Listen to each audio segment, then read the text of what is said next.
you know for him this applause? For Natalia. Who's going to be... Прежде чем мы передадим слово Джону, несколько слов буквально я скажу. Ну, кто меня не знает, меня зовут Наталья Смирнова. Я руководитель блока клиентского сервиса. И, собственно, то, о чем сейчас будет рассказывать Джон, это полностью, в общем, соответствует той миссии, которую несет наш блог в нашем банке. Несколько предварительных слов, такое небольшое вступление, и не будем вас долго мучить, передадим Джону слово, и он будет делать презентацию. Как вы знаете, клиентский опыт – это один из основных элементов стратегии нашего банка. Мы это определили, мы хотим, чтобы наш банк был банком с первоклассным клиентским опытом. Да, но это ничего нового я здесь не говорю, все про нашу стратегию знают. I'd love to. I'm here a lot. I think it's my favorite country is Russia. My password to get into my computer, the first word is Russia. So let's talk about some ideas that I think can help your bank be more service-driven. And what I'm talking about is a strategy. And I need you to think about this as a strategy. There's a lot of banks in your country. Most of the banks' customer service is so-so, not exceptional. Would you agree? So there's a huge opportunity for your bank. You got to click ahead so that you can maybe capture the English slides. Who's clicking? But we're not clicking all the way through. You. Oh, I'm clicking. Really? I'm clicking the Russian, and you're going to do the English. Yes. Okay, I'm a little slow learning in this process. So it's either eat or be eaten. And the question is, does your bank want to be eating the other ones, or do you want to lose your customers to your competition? So I need the big picture to understand today is that we're talking about the customer experience. It's a very difficult strategy for competitors to copy. Service leaders own and dominate the market. So there's several principles I think are really critical if you're going to be a service leader. Number one, you got to value, train, and develop all employees. That means 26,000 people, 950 locations. It doesn't do any good to train 150, 200 people here. You got to get Natalie to 26,000 people so that, because the most important person in your bank is not Michael. The most important person in your bank is that little employee at one of your locations or in the back office, okay? And if that individual is awesome, you look awesome, okay? So one of the weaknesses in Russia is that it's really difficult to find somebody to smile. You walk into almost any place of business and the employees look like everybody died. Okay? And, you know, I was concerned that Putin had a law that it's not legal to smile in Russia. So the first thing you want every employee to do is to constantly smile, and you can tell the warmth. You can just tell the attitude by the employees. And so customer service, there's a lot of different elements of it, but the most important comes from the employee. And we have to put some life into people so that they're energetic, so they're enthusiastic, and when they see a customer, they're thinking, cool, it's a customer, instead of damn, okay, it's a customer. And the customer can read your body language in 2 seconds, 3 seconds. The second thing is we got to focus on the total customer experience, because you don't know where they're going to come from, what door they're going to come in, and what the situation is. So you got to, everybody has to be on their best behavior. You have to be awesome at every different element. And then third is you got to master empowerment. Empowerment means that each of you have to make fast decisions in favor of the customer. So we talked about your defection rate, the people that are unhappy. I'll bet you that 90% of the reason they're unhappy is because some employee didn't give a damn. They didn't care, or they said, I'm sorry, you got to pay that late fee. I don't care what you said. The rules and policies of this bank are, you're screwed, by the way. So we got to master empowerment. That means the employees all over the country have to make fast decisions on the spot, and it always has to be in favor of the customer. We're not talking $1 million loans here. We're talking $20, $15 to $100, okay? So if you love the customer, if you take care of the customer, they'll give you a lot of money. The fourth thing up here is you got to eliminate costs. Pass the savings on to the customer. There's so much waste in most businesses in all over the world. The most successful customer-driven companies are very frugal. They're aggressively looking for ways to cut costs and pass the savings on to the customer. And then another element is you got to eliminate stupid policies and rules. So you could have the most nicest people in the world in your bank, but you could have some crazy policies, stupid rules and procedures. And most employees get down on their knees at night and they worship rules, policies, and procedures. The hell with the customer. And then your customer says, goodbye. And if your focus is older people that are in their 70s and 80s that have no money, you can do a lot of things with them. But I don't think that's where you're going to get your growth. Your growth is going to be coming from younger people, people with money, and they're more demanding. They're less tolerant of poor service. And then you got to reduce the friction. Jeff Bezos from Amazon said, if you want more of something, reduce the friction. If you want less of something, increase the friction. Well, most companies in Russia have a lot of friction. They make it difficult to do business. If you want people to give you more money, more deposits, more loans, more accounts, you got to make it easy for them to do that. But we have policies and we have rules and we have procedures. And then you got to dramatically improve speed. So if I want a loan, the question is, how many hours will it take? Will it take 5 minutes? Will it take 20 minutes?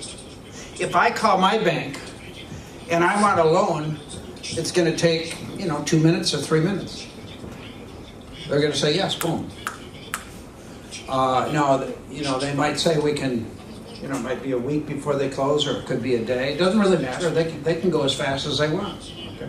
Sometimes I need money fast, and they do it just like that. Okay. But I'm used to speed. I'm used to people, I would never bank at one of those big banks in the United States that sucks at service. I got 4 bank accounts that I got. And, but I think speed is really critical, and I don't think there's a lot of speed in the world. And then another thing is you got to you have to have excellence. You have to have flawless execution of everything you do. How many here buy something from Amazon? Anybody use Amazon? Just one person, 2 people, 3, 4, 5, 6, 7? Roman wanted me to buy him some jeans about 10 days ago or something like that. So I said, just send me the link so that I order the right kind of jeans. He sent me the link, and it took me about 20 seconds to order the jeans. They were delivered 2 days later. Stand up. These are the jeans apparently that he ordered. And it cost $36. I think around $36, right? 36.80. Okay, and how much would these jeans cost here in Moscow? VC 100. 100. Okay, so for about 40%, 35% of what you would pay in Moscow, and I get it just like that. It took me 20 seconds to order. So speed, make it easy for people to do business with you. In my opinion, Amazon, which we'll be talking about shortly, is the most customer-driven company in the world. So when Jeff Bezos from AOL and Jerry Yang from Yahoo and Steve Case from AOL and Jeff Bezos from Amazon were asked, what is the source of your competitive advantage? They said, creating a customer experience superior. Creating a customer experience superior to anything my competitors can create. They didn't say price. They didn't say technology. They said creating a customer experience. That's what we want to do, Natalie, with your bank. And then the steps to achieving awesome customer services, first is you got to create customer-friendly systems. You got to make it really easy for people to do business with you. How long does it take to open an account at your bank? For about 5 minutes. 5 minutes, that's really good. Okay, that's awesome. So customer-friendly systems, procedures. You got to be the easiest bank in the world for people to do business with. And then secondly, you got to master speed. I don't care what it is, speed. If I want a car loan, how many minutes is it going to take? If I want a loan, how many minutes is it going to take? If I want a mortgage on my house, how many minutes or hours is it going to take?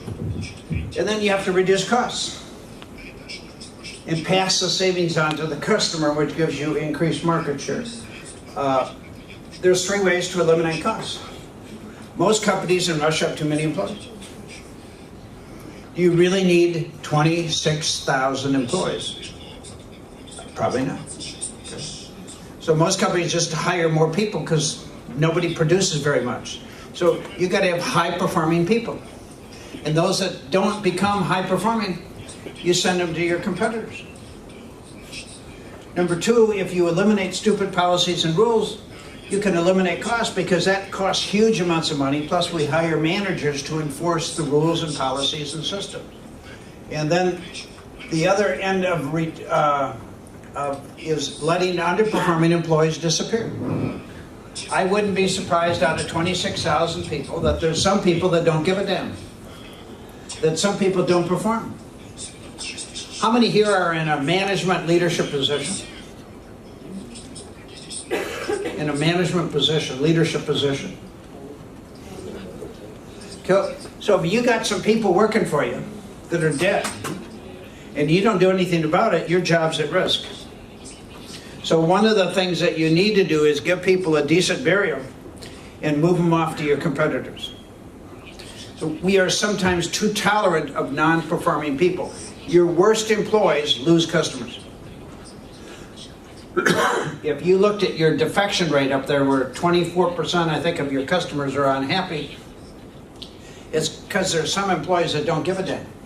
Okay? There's certain people that cause more unrest than anybody else, but we keep them. What you want to do is identify your most favorite competitor and help them get a job there. And then you got to train everybody, in my opinion, on customer service with something new and fresh, constantly, every 4 months.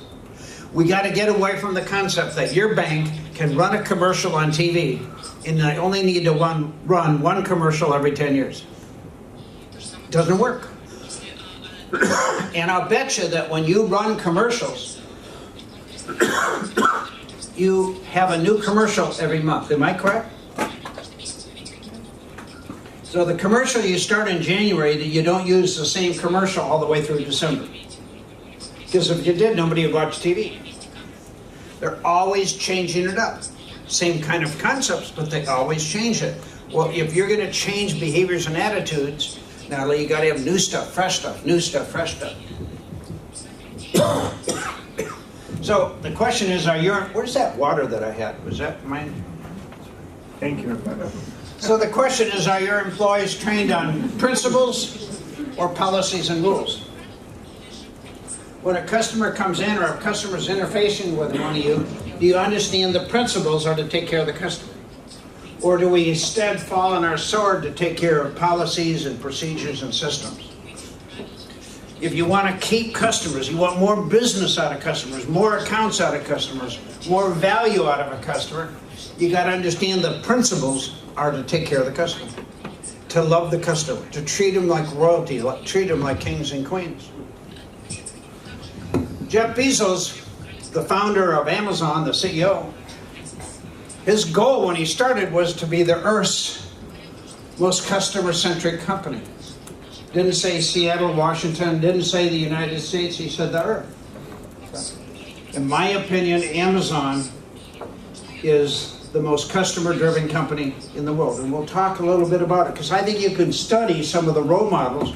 It doesn't matter if they're not a bank. And by the way, if they did get into banking, oh my God, they would destroy a lot of banks. Boom. So he said I would define Amazon by our big ideas, which are customer centricity, putting the customer center of everything we do. It's one of the few companies in the world that does that. There's thousands of companies in the US. Very few of them understand customer centricity. And at Amazon, they understand speed, they understand price, they understand service recovery, quality, empowerment. They're the best at everything, constantly. And the American Customer Satisfaction Index for the 8th year in a row has rated them #1. UK Customer Service Institute rated them #1. #1 on LinkedIn's page. And on the Harris Poll Annual Reputation Quotient Surveys, over 25,000 customers for the 3rd year in a row, they were #1. They're really good. But that's not the important thing. Let's take a look at the numbers. This is where the magic is. Last year, they increased sales $41.9 billion. We're not talking rubles here. We're talking dollars. There is no company in the world that increased sales $41.9 billion. It was a 31% increase. At the end of this calendar year, my suspicion is they will probably have increased sales 60 billion or 65 billion. I don't know what the number will be. It's going to be huge. Now, one of the reasons most companies don't want to compete with Amazon or copy them is because most companies don't want a $41.9 billion increase in sales. That's not the right slide in Russia. What happened? Did I whack? We got to go back. This is the one I need. Okay, Amazon. No, go to the next one. Next one. This one. Okay. If I call Amazon right now, they're going to ask one question. They're going to say, we're going to send you a text message, and you need to say yes or no, or stop. Yes meaning that is really you calling. And then a live person will come on the phone, and it's all I got to do is say, this is John. Now, they have millions and millions of customers. So I could come up with all sorts of stories and have them check stuff, but I don't need to spell my last name. I don't need to give them my email address. I don't need to give them my cell phone, because they use technology to improve the customer experience. And they'll do whatever they need to do. Within 1 or 2 minutes, they'll find whatever they need. That's called speed. That's called the customer experience. In the past 21 years, their stock value has increased 98,000%. I like to use numbers because I can talk about the need to improve customer service, but show me where the money is. So if you guys want to really create a service culture, somewhere along the line, the board, the CEO is going to say, show me the money. So if you say, man, if we had people that loved our customers, that would really... He doesn't give a damn. He wants to know, show me the money. So these are the kind of slides you use in order to sell top management, like yourselves, so we start to buy into the religion. And in this slide, let's see if I got a clicker here. Here we go, right here. He said, no, go back. They got 500, no, we're the wrong one. Go forward in Russian. Who's got Russian? You have a click on Russian. Oh, I got the clicker. I'm a slow learner here. Okay. So they have 566,000 employees. That's a lot of employees. If they can be the service leader with 566,000, it's amazing. They open a new warehouse every month with every week. With 2,500 new employees and several 100,000 square feet. They're moving like this. So they have incredible speed, incredible technology. So they got 480 million products. And if you look at this slide, this is the one I was looking for right here, not the slide, the words. He said the #1 thing that has made us successful by far is our obsessive, compulsive focus on the customer. Single most important thing. Very few CEOs want to have a $41.9 billion increase in sales, so they don't copy that. Okay. But he is obsessed over customer service. He said there's two kinds of companies, one that's always trying to charge more, and one that's trying to charge less. He said we want to be the latter. So most companies are always trying to charge you more money. At Amazon, they want to become the price leader. And he said that efficiency, cheapness is part of our culture. We dramatically lowered prices. They're always looking for ways to lower prices. 99% of all companies in the world are always looking for ways to increase prices. Amazon is looking for ways to decrease the price, pass the savings on to the customer, which gives them increased revenue, increased sales. He said word of mouth remains the most powerful acquisition tool we have. Service leaders focus on word of mouth advertising. Amazon spends very little money on advertising. They focus instead on word of mouth. See, your bank could grow much faster if your fellow customers were in sales. See, and there's only one bank in this city you got to do business with. Boom, it's you. He said we continue to focus relentlessly on our customers. I think the number one thing I've noticed in the last 15 years is this word relentlessly. Oh, I can't tell which one's relentless up here. Which is the Russian word for relentless? Is this it? Sorry? Which is the word? Which word says relentless? Right. That one? Focus. Okay. What I found is a lot of CEOs get excited about customer service for about a year, sometimes 2-3 years, and then forget about it. The problem is that customers want great service every year, and they want you to be better. They're not happy with what you did last year. They want better, faster speed. He said selection, price, and convenience, including fast and reliable fulfillment, are the competitive factors we use. We maintained a dogged focus on the shopping experience. They make it easy. I was with, I'll give you an example. I was with the founder of Carmichael Lynch, which was one of the largest ad agencies in the United States. And this is about a year ago. And he had written a book called Amazing Minnesota. I thought it'd be really cool to get the book, listening to him. So he gave me his website. After 20 minutes, I gave up. Well, last month I was at an event that he was speaking at. And he said his book's on Amazon. So while he was talking, I took out my iPhone. It took me 20 seconds to order the book. And 2 days later, 1 day later, I got the book. For less money than he was charging. That's called speed. That's called technology. Make it easy for people to do business with you. One of your competitors is Spurbank. One of the difficulties of Spurbank is that they got too many hands touching everything. The processes and the procedures are too long. Okay?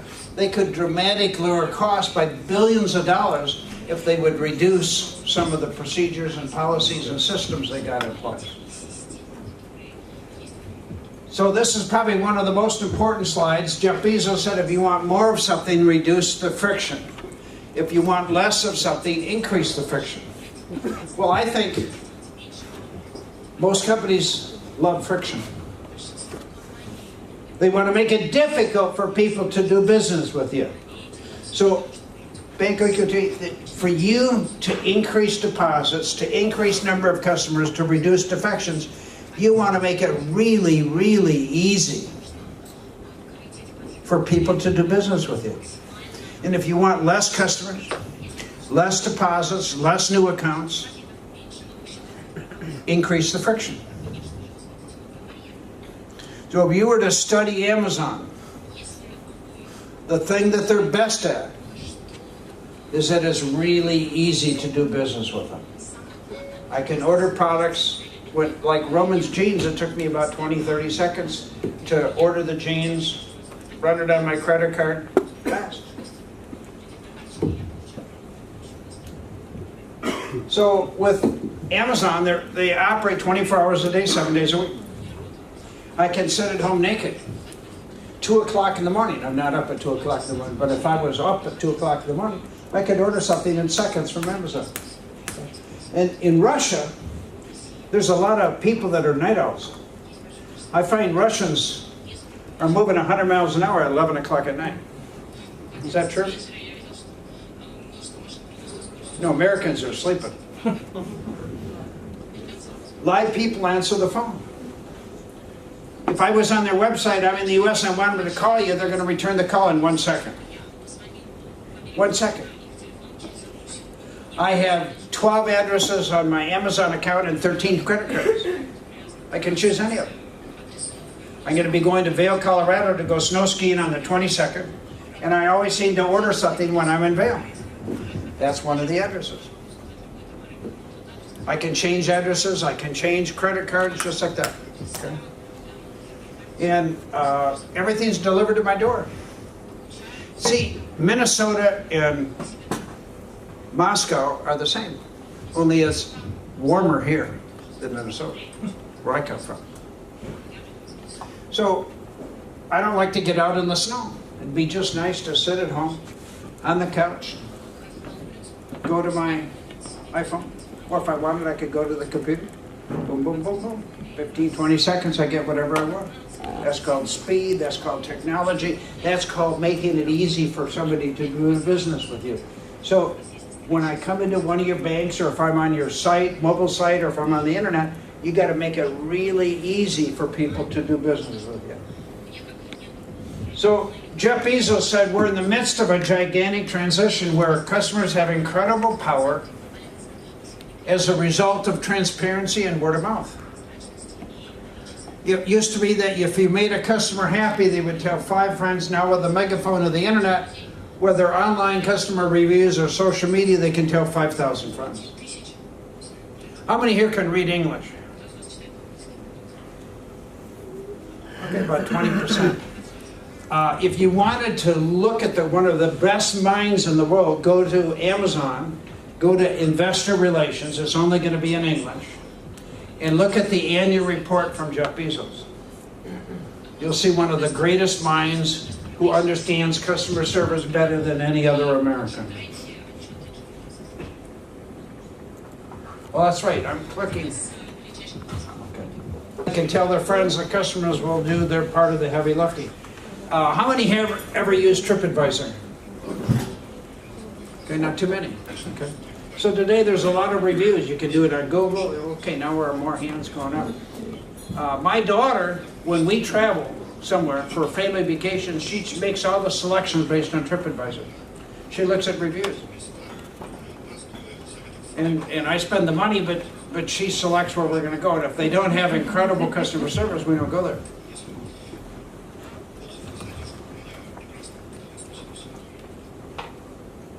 So at Amazon, you can order products and have it delivered on Sunday. So let's say it's here in Moscow, but let's say you're really in Minneapolis where I live, and it's 10 o'clock in the morning. How many here have little children? Anybody have a little kids? Okay, some of you do. Oh, look at all, my God, you guys are having a lot of sex. So visualize, you wake up and the baby's crying. And you find out there's no diapers.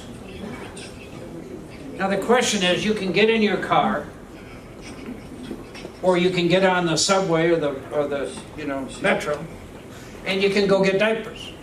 Now the question is, are the stores open? Here in Moscow, they probably would on a Sunday at 10 o'clock, okay? But you could get on your phone or your computer, and you can order those diapers from Amazon, and they can be delivered in 1 hour. Now the question is, can you tolerate the crying for 2 hours? If you wait 2 hours, you don't have to pay for the shipping. They started this about 2 years ago, now they're in 5,000 cities.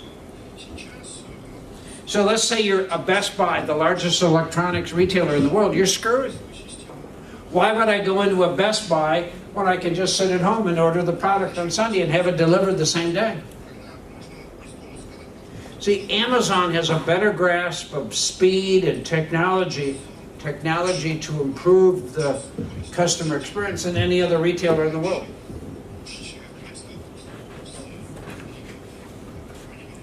So let's summarize, because we want to learn from some of the role models. What is it that they do? Number one, everything is built around speed. At your bank, everything should be built around speed. Number two, everything's built around great service. I mean, an incredible customer experience. You don't talk to too many people, you're just doing it on site, but when you do talk to people, they're incredible. They're awesome at service recovery, because things happen that are bad. They'll take care of you. They're incredible at the customer experience. They are always focusing on the customer. It's one of the very few companies in the United States that's always focusing on the customer. And they understand technology, but they're one of the very few companies that uses technology to improve the customer experience. Most companies use technology to push the customer away, to make life miserable. And then they're exceptional at empowerment. I've never had an employee at Amazon ever tell me no. Never. They have only one word, yes. And they focus on word-of-mouth advertising. Jeff Bezos is the wealthiest person in the world today. He increased his net worth $60 billion this year. 60 billion, not rubles. His net worth is now 160 billion. So if you're going to sell Michael on the strategy, now, you want to talk about the two things. Would you like to increase sales $41.9 billion? And would you like to increase your net worth? Okay. You got to dance to the music that he gets, that he likes. Okay. So if you say, let's sit down with the CEO and we're going to talk about how we're going to motivate people and make people feel special, he doesn't give a damn. Show me the money. Okay. Isn't that true of a lot of you in this room? You're bankers. Show me the money. Okay. So in May of 2003, I invested in 9 service leaders. And back then I said, I think that service leaders financially are going to outperform other companies. So I wanted to track it. So in my newsletters, I put this stuff in, and every 6 months or 12 months, and I use it in some of my seminars. I can never sell a stock. So back then I identified 9 service leaders. That $9,000 today is worth $80,000. The stock at Amazon is worth $51,000. Stock of Home Depot, $8,300. If you look at Walmart, the stock is $2,481. Walmart's the largest retailer in the country, in the world. But they don't focus on customer service anymore. Sam Walton, when he started the company, focused on 2 things: customer service and price. Today, all they got is price. So you can't own the market with just price. Now, the Walton family is one of the principal stockholders, and when you're worth billions of dollars, you really don't care. Okay. JetBlue, their stock is worth $1,205. They had a winter snowstorm in 2007, and they didn't have service recovery. They lost their brand. The stock is peanuts compared to what it could be.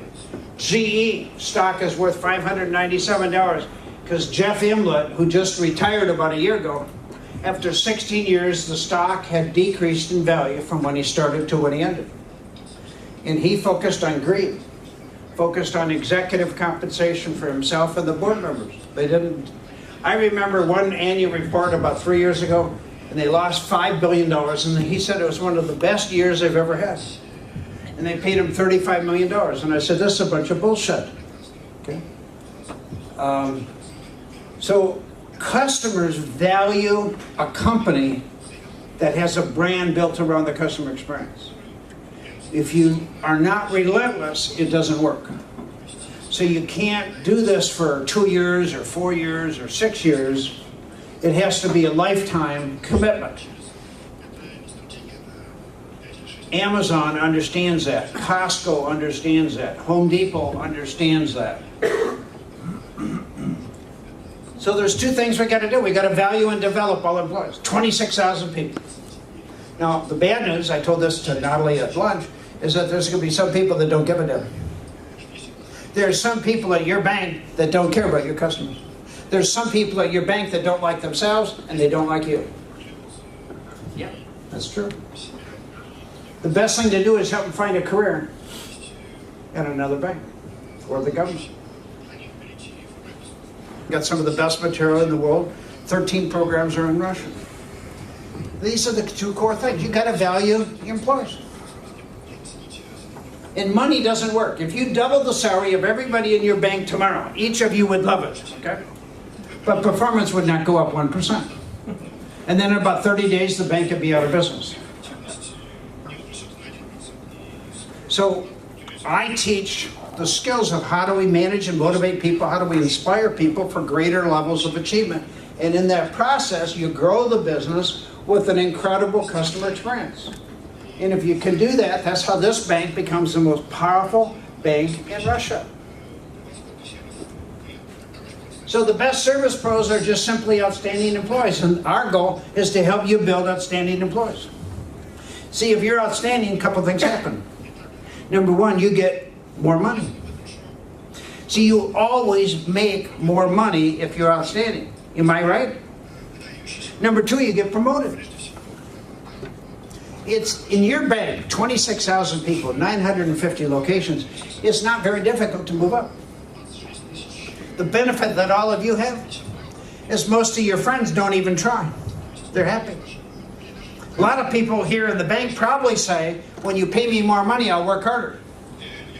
You get more money after you've worked harder and after you stand out. So our goal is to help build outstanding employees. If you have outstanding employees, the customer, the bank grows. So how do we create a service culture? Number one, we got to understand we're not a bank. We're in customer service. Number two, you got to use technology to drive customers to your place of business. We got to do what an Amazon does, where they're using technology to make it easy to do business with you. And then three is we got to create customer-friendly systems and procedures. Four is we got to effectively build and develop every employee we got. Now, as I've said, out of 26,000 people, there's probably several thousand that don't give a damn. In this room, it's a possibility that there's some that say this is bullshit. Okay. It's really up to you. So you got to build and develop people. Those that buy into the concept are going to grow, and they'll make more money, they'll be more successful. And then you got to train every single employee, with no exceptions. And then customers value exceptional service. One of the previous slides, you show how they value it. Amazon, the stock is worth over $50,000. If you're a service leader, the value of the business increases. You got to demand excellence, and then you got to compensate people for high performance. So you can pay people a lot more money in the bank if they're delivering a better customer experience. First of all, if you eliminated 10 or 20% of your workforce, all the people that died, that don't work, that don't give a damn, if you eliminated them, there's more money to go around to pay the people that are doing a great job. Would you agree with that?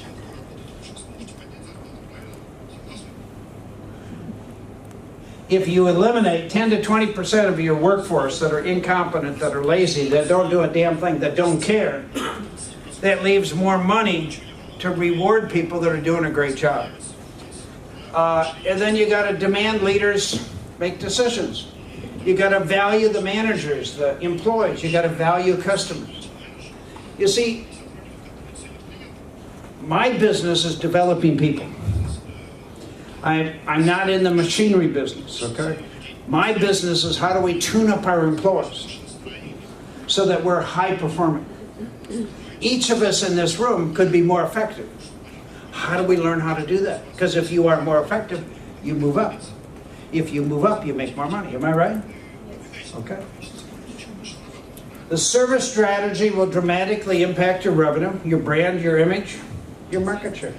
It's really easy. Here's the beauty of it, as I said in the very first slide, nobody copies you.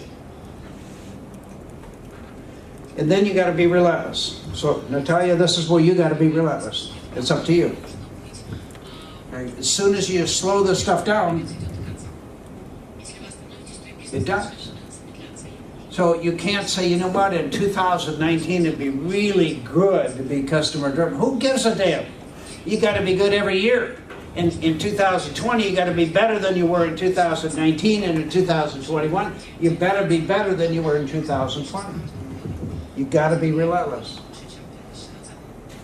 So, going through the motions of providing service is one thing. The only thing that counts is exceptional, noticeable, unusual service by 26,000 people. The beauty for each of you in this room is your success is in your hands. Your income is in your hands. It is so easy for any of you to make more money because so few people try it. Okay? If I was working at your bank, it would only take me, probably a year to move up the ladder. I'd know more about your bank than anybody else working here. I could do anything in any of your branches. I'd learn everything. I'd be putting in more hours. I would outperform anybody else in the bank. It's not difficult. But see, when I grew up, I was poor. And I didn't like being poor. I wouldn't be surprised if everybody in this room, when you were young, made more money than I did, that your family was better off financially than my mother. My father died when I was 7. My mother stayed at home and raised myself and my other younger brother. He was older than me a year or so. But I credit my success to my mother because she always told me I'd be successful. And I believed her. I had a great mother. Okay? But I didn't like being poor. And so I've always been interested in making money to become more successful. Many of us today, my son and my daughter, they got everything handed to them. They didn't have to work very hard. So I think the greatest reason I'm successful is because I grew up poor. I think it was an incredible opportunity. So either you accelerate or you die. You can't stand still. Other banks in this country, other companies in this country are moving ahead. The question is, do you want to be part of the action or do you want to be in the past? So let's take a look at Apple. How many here have an Apple product? Keep your hand up high. Like 60%, 75, 80%. Okay. Apple is probably one of the most customer-driven companies in the world, and I'll show you some numbers with them. As you know, Steve Jobs founded the company, and Tim Cook now runs it. Well, if we look at Angela Earnhardt, she is the Senior Vice President of Retail. And she said, if you're going to employ people anyway, why not make them the differentiator? They are not a commodity. I think it's brilliant. Apple values its employees. They don't pay them tons of money. But let me tell you what, every time I go into an Apple store, they treat me well. Every single person, 100% of the time. She was ranked the 25 most powerful woman in the world. She was the CEO of Burberry in the UK, and she increased the value from 2.6 billion to 9 billion. She was the highest paid CEO in the UK, making $26 million. So you could be an Angela Earnhardt's. Tim Cook paid her $70 million to move to Apple. That's not bad. What could you do with $70 million? Okay. So she's probably, within Apple, she's the most effective, most powerful woman. But look at the previous slide. She says employees are not a commodity, they are a differentiator. Well, I think that your bank could do the same thing. So she said she believes the key to Apple's future is not just marvelous products, and they got great products, but also engaging and energizing its 66,000 employees in 36 countries. So let's take a look at some numbers, because I always think it's important to see what happens financially if we can create this customer experience. So as of September 29, the end of their fiscal year, for the last 3 months, their sales were $62.9 billion for 3 months. We're not talking rubles, we're talking dollars. The increased sales, net profit, a 32% increase, net profit was $14 billion. Net profit for 3 months. Okay. I should put this in rubles, then the numbers would be really big. International sales, 65% of the business. Number 1 Fortune most admired company, number 1 brand in the world. Their revenue for the end of their calendar year was $265 billion. Net profit, almost $60 billion. Profit. Okay. Apple, by the way, there's two companies in the world that can charge anything they want and get away with it. Apple and Disney. But Apple has a great customer experience. So, I was a week ago, Tuesday, I was in New Jersey doing a seminar for a company called Canine Resorts. And the day before that day I had visited a bunch of their stores. And Roman sends me a WhatsApp message and said, can you get me some products from Amazon or from Apple? So I asked my client, do we have time to stop at an Apple store? They said, yes. They were nice to me. I said, I got my friend in Moscow and he wants me to bring him some products. So I went into Apple. Now, how long do you think it took for me to buy 3 products, spend $1,300? How long? Give me an idea. Yes? 3 minutes. 3 minutes. 5 minutes. It took about 10 minutes. From the moment I walked in, and where's my cell phone? So he takes his cell phone, and on the back of it, he's got a reader and all that, and he takes the products. I just handed him my phone. I walked into the store. I said, I want to buy some Apple products. I only got a few minutes. And they immediately turned me over to one person. I mean, I'm kind of the ideal customer, right? And I handed the guy my phone, and I said, these are the products that my friend wants. I want to buy them now. So he quickly enters them into his phone, which is a reader, clicks a few more things, and somebody from the back brings up the product. Beautifully packaged products. Then I give him my credit card. He scans my credit card on his reader. He says, would you like a receipt by email or printed one? I said, I'd like both. So he goes over to another table, and underneath the table, they have a little printer. And he comes and brings me the receipt. And I walk out of the store. From the moment I walked in to the moment I left, it was about 10 minutes with all of his fancy Apple products, $1,300 worth. And that product would cost you here in Moscow how much more money? 40% more. 40% more. Okay. Most Russian firms, if you had to compete in the US, you'd have a very difficult time because your prices are too high. You have too many employees. You're not competitive. So what I like to do is make this bank the most powerful bank in the country. So the goal was to get people who are creative, wickedly smart, and slightly rebellious. And Tim Cook said under Steve Jobs, there is zero tolerance for non-performance. So you don't see employees at the Apple store not showing up. I think most companies here in Russia have high tolerance for non-performance. At Apple and at Amazon, you either perform or you're gone. Watch this video.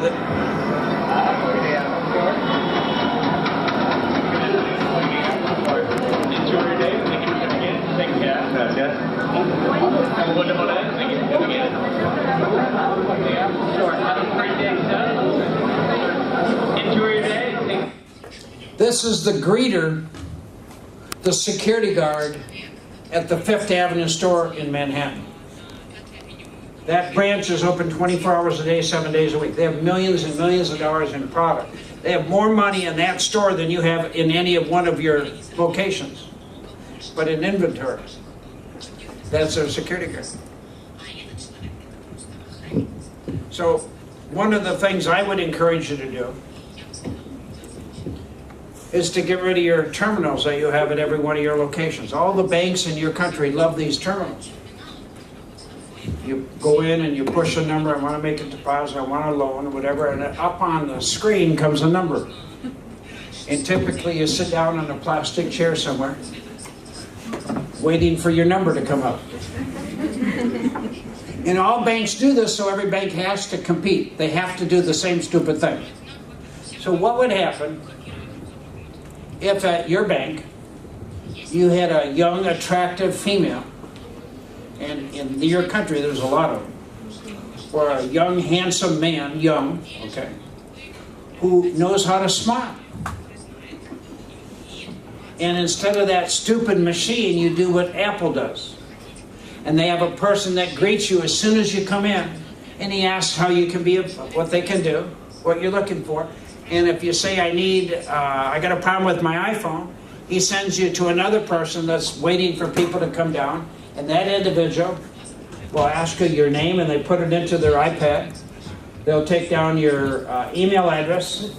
And what you didn't know is they described what you look like. So if that was Roman, they'd say, here's a good-looking young man with kind of a beard and a mustache. He's got eyeglasses, a brown sport coat, and he's wearing jeans. So maybe you have an appointment for 1 o'clock, and you're in the store, which is, you know, much bigger than this room. And somebody's going to approach him, and they're going to say, Roman, it'll be another 10 or 15 minutes. And you're thinking, how in the hell did you know it was me? That's called technology, because they used their equipment to describe what you look like. And when your time comes up on the screen over here comes your name, not a number. And then Apple has trained all the other cell phone carriers like T-Mobile, Sprint, Verizon to do the same thing. So if you went into a Verizon store, a T-Mobile store, they don't have terminals. They instead have an employee with an iPad, and they greet you, they get your name, and they, you know, how can we be of help? And up comes your name on the screen when you're ready. Okay. But banks love these terminals. So again, think about it. You got this young girl called Svetlana, beautiful. Man, my God, in Russia you have so many beautiful women. Look at them all up in this room. Okay. And she's got a smile on her face. And maybe I'm at the bank at 9 o'clock in the morning. She says, Dobro jutro, senor. Or Dobro jutro, Mr. Sir. What is your name? And I say, it's John Tschohl. She says, my name is Svetlana. Sir, Mr. Tschohl, how can we be of help? Here. Oh, you're interested in opening an account. Phenomenal. I tell you what, Mr. Tschohl, can you come over to Roman? Roman is in charge of new accounts. Roman, this is Mr. Tschohl. He's not been in our bank before, but he would like to open an account. Would you take care of him? Yes. Okay. That's called a customer experience. But instead we have terminals. And all the banks have a terminal, so we have to have a terminal. We have to copy what every other bank does. So what would it, and by the way, the people that do that have to be able to smile. They have to be warm. They have to be caring. So, you know, a lot of Russians look like the world came to an end. You don't want that person to replace the terminal. I mean, these are really simple concepts. So Tim Cook said, if you believe the most important data points are people, you want to push the people who are doing great, which are those of you in this room. Any way you want to either develop the people who are not, or in a worst case scenario, help them go somewhere else. But remember the numbers. They're doing $60 billion in profit for 1 year. $15 billion in profit the last 3 months. That's what happens when you're a service leader. They got over 500 stores. They're in 36 countries. This is the Manhattan store. If you're to go in there, there's thousands of people. I mean, they're just swarming in there. 24 hours a day, 7 days a week. They call you by name. You're never talked down to. And employees at Apple love their job. They don't make a ton of money. I'm always in the Apple store and I'm always asking questions. I'm probing. Very hard to get a job at Apple. You go through a lot of interviews. They're very careful about who they hire. I was with President Trump on October 4th, and he said, never give up. Have faith in yourself and confidence in your abilities. By pushing, by never backing down, and by refusing to allow other people to define your limits, you will bring your goals into closer range and you will accomplish them. Forbes calls him one of the 100 greatest business minds. He's tough. You know, when people hit him, he just slugs them back. Okay? As president, the media hates him. 92% of all the coverage in the United States is negative toward Trump and negative toward Russia.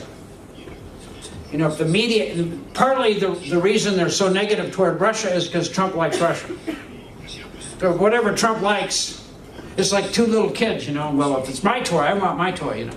So the media doesn't like Russia because Trump thinks it's okay to communicate and work with Russia. Some of these people are children. Herbert Jolly, CEO of Best Buy, the largest electronics retailer in the world, said we're not in the retail business, we're in the happiness business.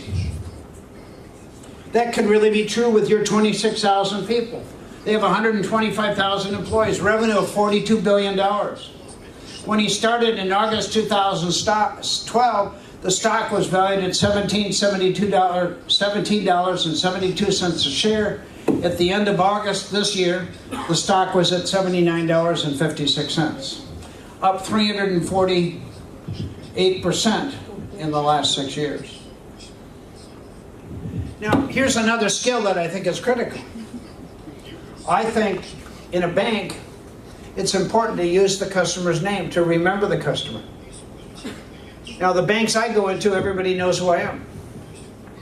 When I call, one of my banks is in Philadelphia, 1,000 miles from Minnesota. And, you know, I just call them on the phone. They do wire transfers. They transfer money for me. They just, you know, everything's fast. Okay. There's three things you got to do. Or you got to remember and use the customer's name. There's three reasons we don't do that. One is indifference. We don't give a damn. I don't care who it is. I don't care what his name is. Number two is I don't know how to say Shoal, so I'm not going to use his name. Number three is nobody's ever trained me in why it's important to use a customer's name. So at your bank, I mean, think about if a customer came in, and I was, what was the bank that we were at 2 days ago? Промсвязьбанк. Мы зашли в Промсвязьбанк и зашли в Уралсиб. It was their bank. И открытие тоже. Correct. And it looked like they had, what, about 13 employees? В Промсвязьбанке был 10 employees. Корпоративный офис, примерно там 10 человек, они сидели в пустом зале, а потом мы зашли в Уралсиб, где никто с нами не поздоровался, сидело 3 человека на ресепшн, 2 человека ходило по залу, и вообще 0 эмоций, никто никогда не поздоровался. So, I think when you walk into one of your banks, the ideal thing is for all the employees to recognize the customer, because 80 to 90% of your business is repeat. 80 to 90%, maybe 95%. So I think it's important to use the customer's name. So if I walked into one of your banks and I'm one of your customers, it would be ideal if 3, 4, 5 people acknowledged me. Said, Mr. Tschohl, how are you today? Hi, Mr. Tschohl. Does that happen now? No, because we have a culture in Russia. Several cultures. One is we cannot smile. We have to look like the world came to an end. Number two, another part of the culture is we would never use the customer's name. That's very impolite. Okay. So, if you want to be a service leader, we got to eliminate some of the old cultures, and you got to be different. So I think one of the most powerful things is the use of a customer's name, to remember the customer. I think it's mandatory. I'd say that 98% of businesses in the U.S. don't do this. But if I was to call Amazon right now, they'd use my name. If I was to go into an Apple store, they'd use my name. But see, the reason we don't copy Apple or Amazon is most people don't want that kind of growth. Too much money. Watch this video. Спасибо, что позвонили Диджиколс. Меня зовут Джессика. Чем могу помочь? Я хочу поменять свой тарифный план. Вы мне можете помочь? С удовольствием. Вы звоните со своего телефона? Ну да, я звоню со своего телефона. Хорошо, господин Джоэль Гилберт. Меня зовут Хосе, а фамилия моя Жильберто. Извините, господин Гилберт, но habla español. Вы меня поняли? Вообще-то это португальское имя, я из Бразилии. А это рядом с Мексикой? Да, рядом с Мексикой. Вы нашли мою учетную запись? Минутку, господин Гилберт, пока У ищу. меня перерасход по времени звонков, а прошла всего только половина оплаченного периода, так? Уже нашла. Если я изменю тарифный план, мне не выставят счет за лишние минуты в этом месяце? Конечно, господин Гилберт, но вам придется подписать новый контракт на 2 года. Что? А без этого никак нельзя? Никак, Хосе. Что? Никак, Хосе. Нас ведь зовут Хосе, не так ли? Мне не нравится, что вы смеетесь над моим именем. Я могу поговорить с вашим начальником? Это была просто шутка. Алло? Алло? Остановите видео и перейдите к упражнению номер 10 книги участника.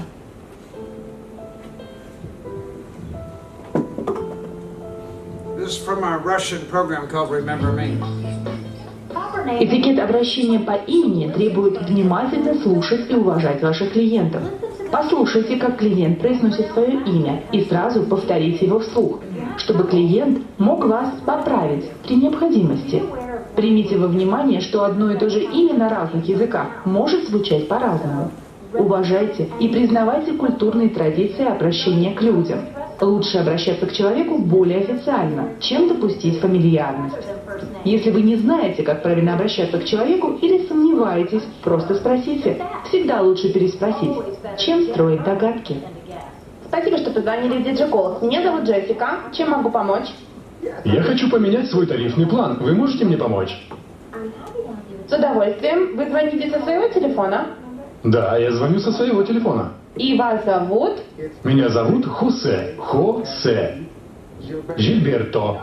Жильберто. Спасибо, я открыла ваш аккаунт. Могу я спросить, как правильно произносится ваше имя? Хосе Жильберто. Гильберто. Правильно? Гильберто? Нет, Жильберто. Жильберто. Да, точно. Извините за настойчивость, господин Жильберто, мне просто надо было уточнить, как правильно. Нет, все нормально. Спасибо, что спросили. Это испанское имя? Вообще-то португальское. Я из Бразилии. Очень интересно. Хорошо, господин Жильберто, а чем я могу вам помочь? У меня перерасход по времени звонков. Правильно ли я понимаю, что если я изменю тарифный план, мне не выставят счет за лишние минуты в этом месяце? Совершенно верно, господин Жильберто, но вам придется подписать новый контракт на 2 года. Ну вот, у меня только что закончился предыдущий контракт, и я не хотел заключать новый. Ну, если вы поменяете тарифный план с сегодняшнего дня, могу предложить вам последнюю модель смартфона бесплатно. Самую последнюю модель? Я как раз подумывал о такой. Ну, тогда вам просто повезло, господин Жильберто, поскольку я могу придержать одну модель для вас в магазине в 3 милях от вашего дома. Можете забрать ее прямо сегодня. А как нам все это проделать? Я готов поменять тарифный план прямо сейчас. Я рада, господин Жильберто. Тогда мне понадобится еще кое-какая информация о вас. Вау, отлично. So if you're going to develop people, you got to have humor. You got to use materials that people laugh at, they can have fun at. All of our learning systems, 80% of the time, is group discussion, group interaction. I think the number one reason that nobody uses the customer's name is nobody's really been trained on it. They don't know the etiquette, they don't know the skill, they don't know the power of it. I was at the Radisson, the Hotel Ukraine on Tuesday. Roman and I were having lunch. And the general manager came up to me and he says, I wanted to meet you. So I chat with him for a little bit, and then I said, are you interested in some feedback on how to improve the customer experience at your hotel? He said, sure. I said, well, when I checked in this morning, nobody used my name. I said, when I got to the 11th floor of the executive lounge, nobody used my name. I said, it would be so simple to teach employees why it's important to use your name. The second thing I said, your security guards are worthless. They're not very customer friendly. I said, for example, if I asked one of your security guards to take a photograph of me, he would never do it. He'd say, I'm in security. He said, no, we've changed that. He says, I've really done a good job working with the security guards. And then I said, when I checked in, or when I came in, so the following day, in the morning, Roman and I are there, and I take my camera and I give it to to one of the security guards, because they got a zillion of them. I mean, they got them every 5 feet, it seems. I say, can you take a picture for me? He said, no. So now the good news is on the 11th floor, everybody, and in the little restaurant there, everybody's using my name now. Okay. So he did a good job of educating them and telling them why it's important to use the customer's name. Now, at the Radisson, they have beautiful women.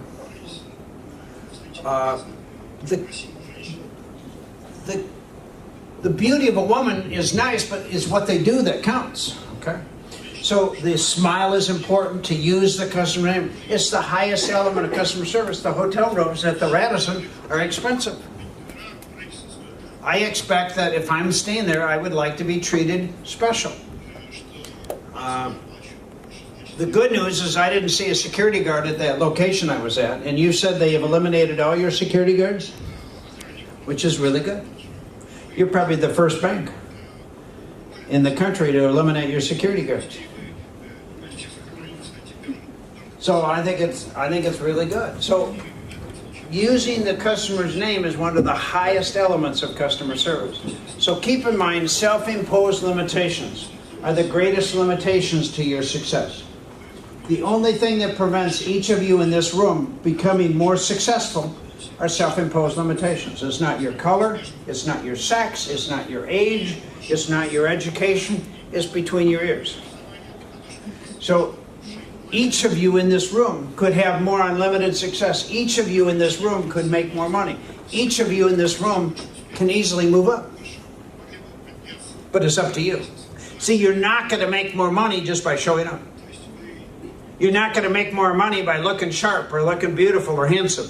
You make more money if you deliver results. Okay? If you love the customer and you take care of the customers, you're going to get all sorts of positive feedback.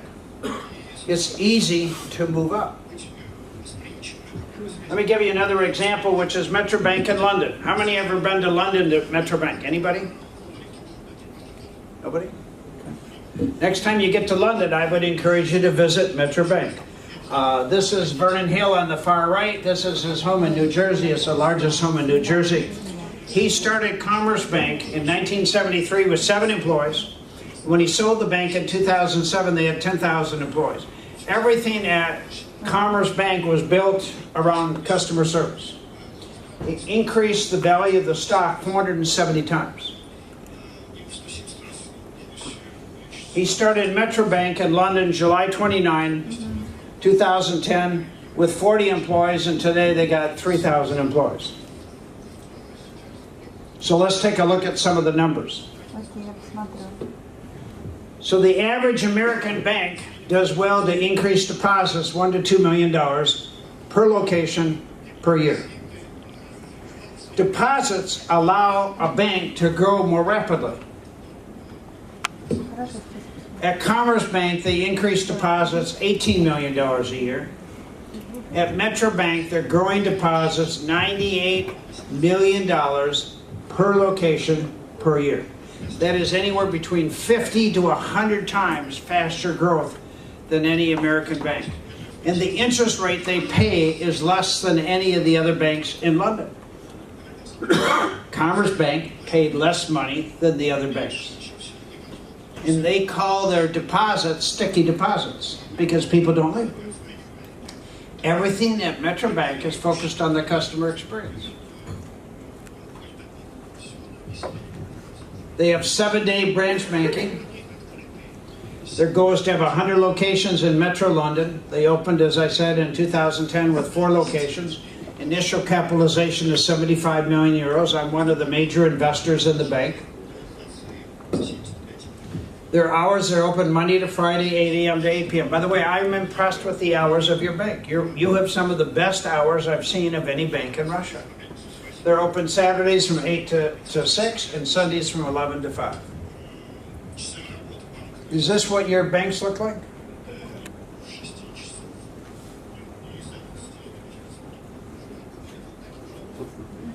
They don't have any of those glass partitions, you know, when you're going to do exchanges with money. They just have an open bank. And they close 3 days a year. So they're open 78 hours a week. And that's because they're in the account opening business, which means taking business away from the competition. You can call their call center 24 hours a day, 7 days a week. Write that number down, take pictures with your iPhone, call them. They'll answer within 1 or 2 rings. They don't have IVR. They open 10 minutes late and they close 10 minutes. No, they open 10 minutes early and they close 10 minutes late. Have you ever been to a bank 5 minutes late because of traffic?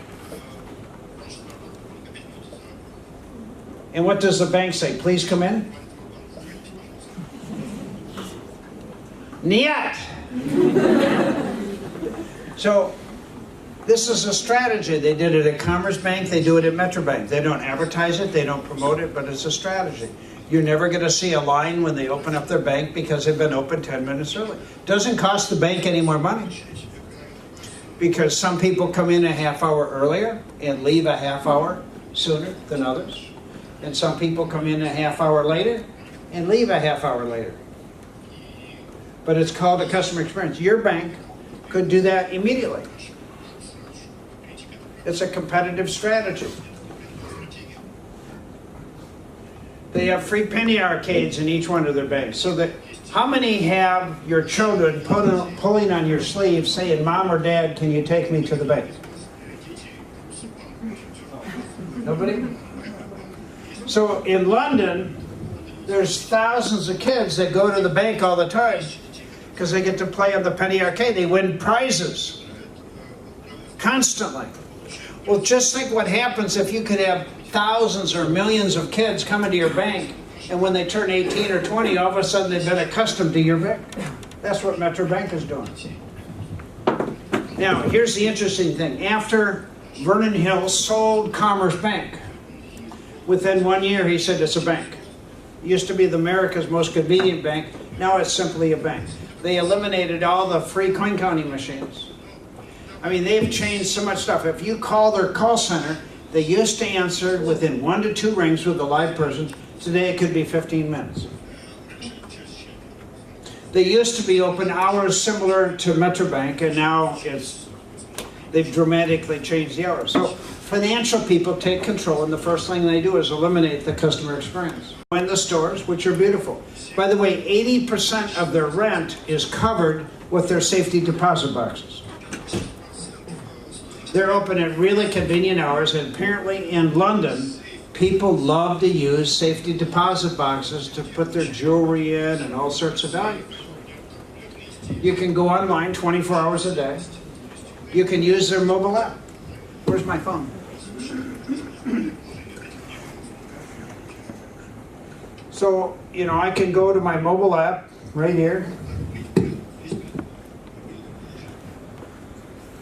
I can punch in, I'm sure if you my 5-digit code. And then in about 10 seconds, it shows what I got in all my accounts. I can do anything with my mobile app. The problem is I don't have enough money in my account. I need more money. Roman, you can't leave, I need money. So I can go to my business account, I can go to my personal account. So everything's available. And then you can use the telephone. You can call their bank 24 hours a day, 7 days a week. 4 different doors that you can go through, whatever is the most convenient to the customer. Now let's look at some of the hard numbers. The average U.S. bank branch does well to open 25 new accounts a month. Commerce Bank opened 300 a month. Metro banks are adding, that number 1,000 is wrong, it's 570 new accounts per month, per location. I understand your bank does about 40 new accounts a month per location. Well, what would happen if we went to 500 or 600 or 800? They have over 1,520,000 retail and business accounts. They gained 300,000 new customers from January to September. And during the third quarter, they added 102,000 customers. They don't spend any money on advertising. They have no money budgeted for advertising. Total deposits have exceeded $19.2 billion and 38% growth this year. Deposits allow you to borrow more money, and that's the growth of a bank. Total loans have exceeded 17 billion. Total assets are 26 billion. They have 62 stores. They're growing 1 per month. It costs about $3 million to build a Metro Bank location. And they're betting that speed and convenience make up for lower interest rates.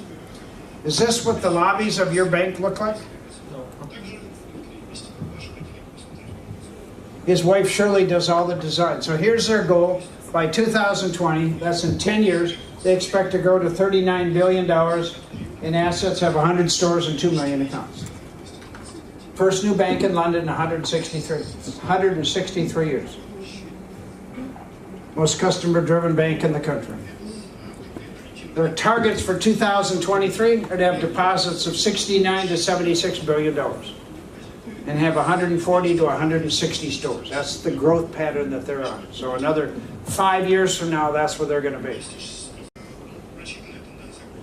Any questions before we move on? So indispensable and extraordinary employees set goals and work tirelessly to achieve them. They don't sit on the sidelines. My objective is to help you become extraordinary and indispensable. If you are extraordinary and you're indispensable, all of you make more money. All of you move up. See, when you're exceptional, when you're extraordinary and you're indispensable, people can't survive without you. So it's up to you. Nobody can force you to become indispensable. So how do we motivate employees to care? There's 5 things we got to do. We got to create this concept emotionally. We got to build people from within. Number 2, we got to focus on fundamentals and basics and fundamentals and basics. Number 3, we got to have focus on personal growth. We got to uplift the spirit, uplift the self-image of everybody. 4, we got to teach people how to handle complaints, irate customers. And 5th, we got to focus on teamwork, inter-employee communication. Our products, we use 5 design characteristics to make them work. Sometimes executives don't like these 5 things. Without these 5, it's not going to work. Number 1, the material that we use got to be fun, exciting, and entertaining. Executives, they love stuff that's dry, dull, and boring. Employees like stuff that's fun, it's exciting. Number 2, you got to focus on basics. You got seconds with a customer. You don't have 2 hours. You have seconds. Your customers can tell within seconds whether you care or don't care.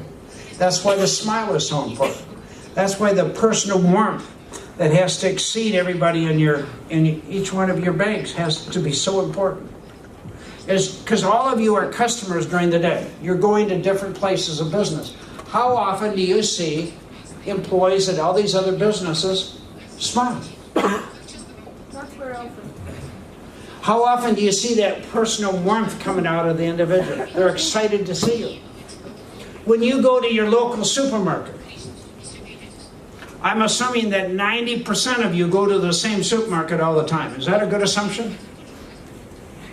Does the supermarket employee smile, remember your name, use your name, greet you? Or is she sitting on a chair by the cash register, looking like the end of the world? See, you got to be different. You can't be like the other Russian firms. And then the packaging of the products you use got to be awesome. See, when you're trying to influence 26,000 people, the material you use has got to be very attractive. And 4th is we got to have experiential learning.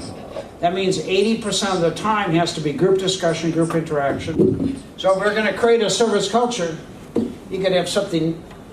You got to go back. Oh, it's me. Sorry about that. I was looking at the English. I still have I'm a little slow because I'm used to moving the English ones. So if you want to create a service culture, in my opinion, you got to have something new, fresh, constantly. And as soon as you stop, it does. I'm not sure what the employee turnover rate is at the bank, but it's probably 20-30%. So if you just stop after a few years, everybody's gone. So we use a disruptive model. We change attitudes and behavior. We teach the skills, the art of customer service. We build employee morale and teamwork, and then we drive dramatic increases in revenue. The SQI process is based on a simple concept. You can have something new and fresh virtually every 4 months. And we teach facilitators to run our program. All of you could easily be a facilitator for our programs. A facilitator needs 3 skills. Enthusiasm. Do you have enthusiasm? Peer respect. Do you have peer respect? Great. And third is you got to have a belief in customer service. Does that fit you? So you could easily be a facilitator. We teach facilitators to never answer a question because you're a facilitator. Your goal is to create discussion, to get debates, arguments, fights. Our goal is to change attitudes and behavior. If you have intellectual information, it goes in this ear and straight out this ear, and there's no impact. That's one of the problems with online learning. It's all intellectual information. No behavior change. And we measure the soft skills. I encourage companies to terminate non-performing employees. They destroy your business. It's like cancer in your body. And if there's no behavior change, identify your favorite competitor and send them there. Watch this.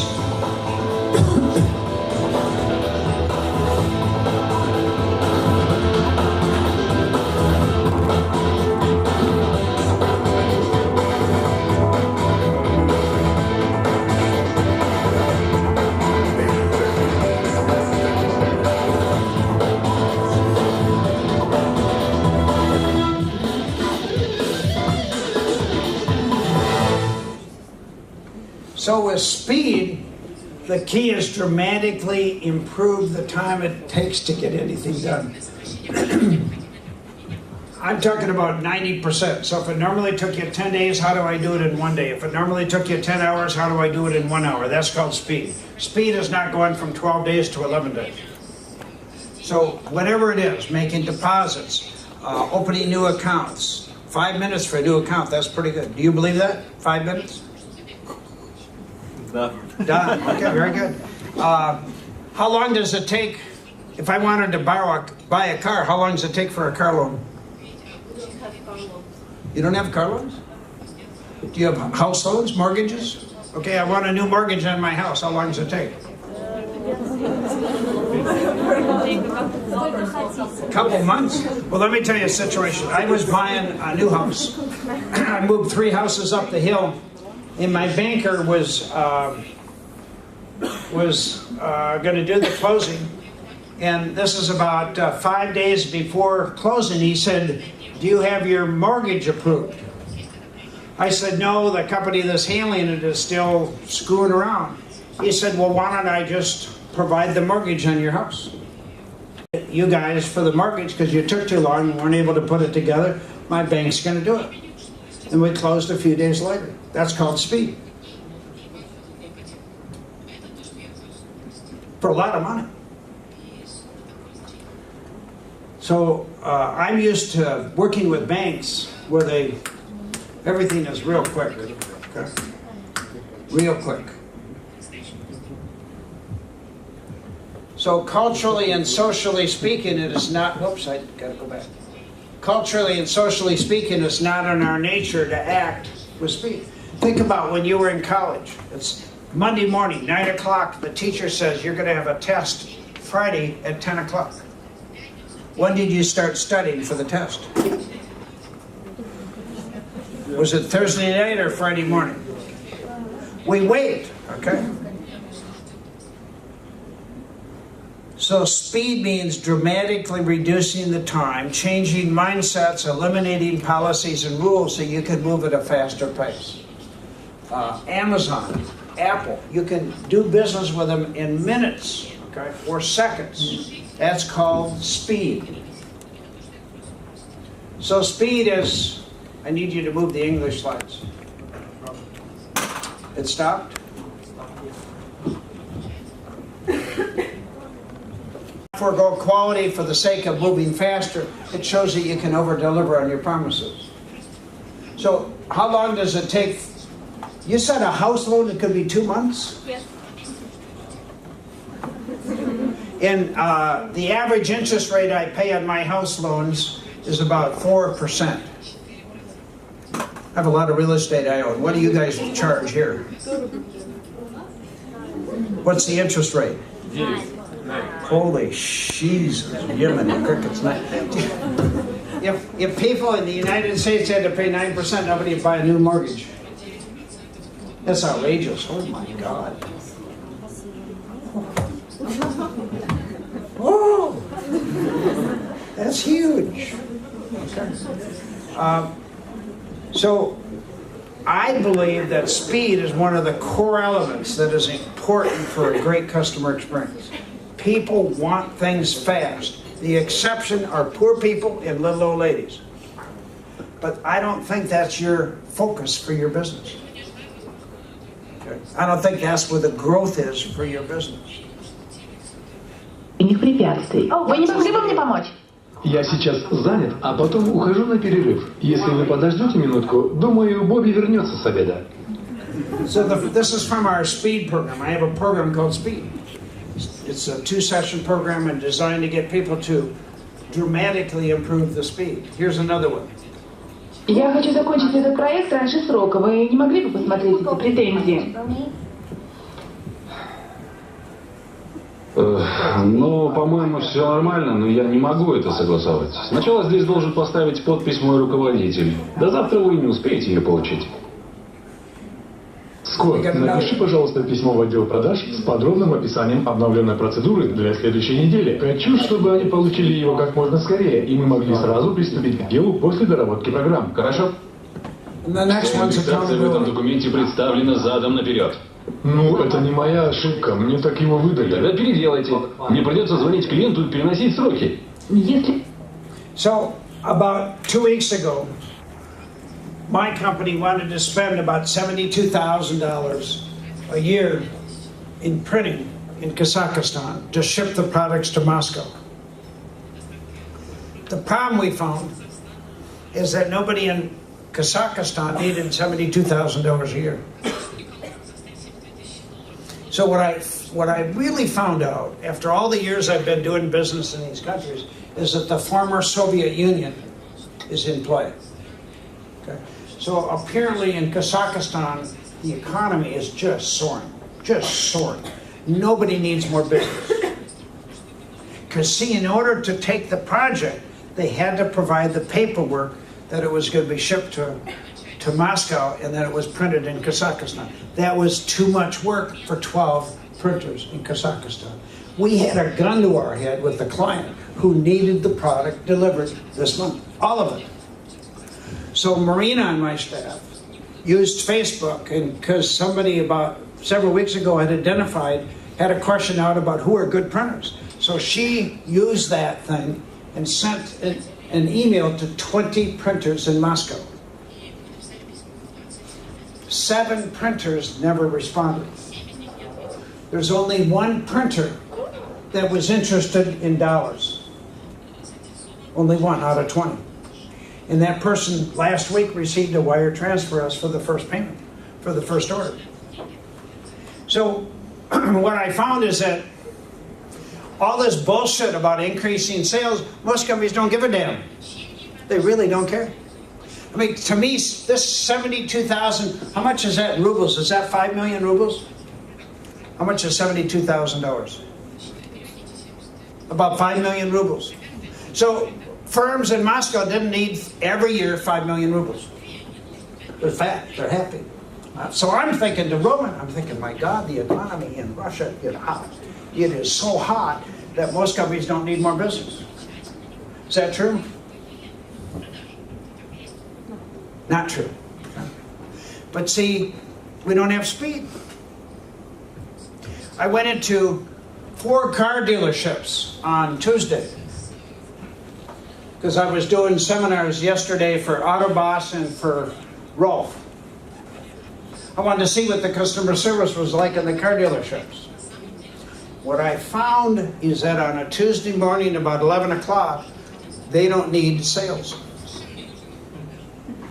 They had Christmas ornaments at the front desk at each of the locations. Christmas ornaments were beautiful women who just sat there, never did anything. No salespeople. I'm going into each of the cars. I'm sitting in the car. I'm opening the doors for every car in the dealership. Nobody comes to approach me. There's no salespeople in the dealership. There's other people walking by, but nobody gives a damn. And I'm thinking, my God, the economy in Russia is soaring. Nobody needs business anymore. This is incredible. How am I going to survive in this country when nobody needs business? And finally, one person at a Mercedes-Benz dealership came up after I'd gone through all the different cars. And I picked out the most, what was the car that I really liked? Купе. Мерседес Купе E-класс. And how much was it? 64 тысячи евро. And I asked, I said, is that your best price? It's called a closing question. He said, well, I can't make those decisions. I'm only the sales manager. I said, well, how about if I lease it? What would it cost me to lease it? He says, well, you'd have to talk to my manager. I'm thinking, this guy is a flake. His title was sales manager. In the U.S., you'd blow a little bit of air and he'd be blown over. He was worthless. And I'm thinking, holy catfish. The economy in this country is unbelievably good because nobody needs more business. Now, when I went into one of your banks, on Tuesday, we had a variety of people we talked to. I had a picture taken with some of the people. They were very nice, okay? But we got to be good all the time. To get up off your ass. Sorry about those languages. You've never heard that before, right? And then you got to take care of the customer. And sometimes your employees are hidden behind those desks. Sometimes they got the door closed. That's why I would encourage you to think about having a person at the front, a really attractive man or woman, young, somebody that's alive, that smiles, that can take care of the customer. Get rid of those stupid pieces of equipment. So empowerment is the other core ingredient that I talk about. Empowerment means that every single person in your bank has to make fast decisions on the spot in favor of the customer. In favor of the customer. Amazon does that. Again, I've never had ever in my life anybody at Amazon say no. Never. In other companies, the first word they train every employee on is niet. If you want to keep customers and you want them coming back and you want them to leave the other banks, you want to be the easiest, most customer-friendly bank in the entire world. And that means empowerment. We're not talking $1 million loans. We're not talking $1 million decisions. A guy calls up or he comes in and says, you guys charged me an overdraft fee of $25 last week. This is not right. What is the employee going to say? Are they going to say, Mr. Tschohl, I apologize. You're one of the very best customers we have in our bank. I'm going to waive that fee because we really value your business. Or is he or she going to say, Mr. Tschohl, we have policies and rules here at our bank, and you were late. You didn't have enough money in that account. You were $5 short. So I'm sorry, but you're going to have to pay. I was going to say the F word, but I'm not. So the customer gets mad and says, screw you, and takes off. Now, he may or she may not tell you that verbally, but they're gone. Some of your customers have more than one bank they do business with. The question is, which bank do they prefer? I got 4 banks that I do business with. I have a whole bunch of stock brokerage accounts I do business with. I had accounts at Scottrade. I had a whole bunch of accounts at Scottrade, and TD Ameritrade bought Scottrade. And TD Ameritrade is owned by TD Bank.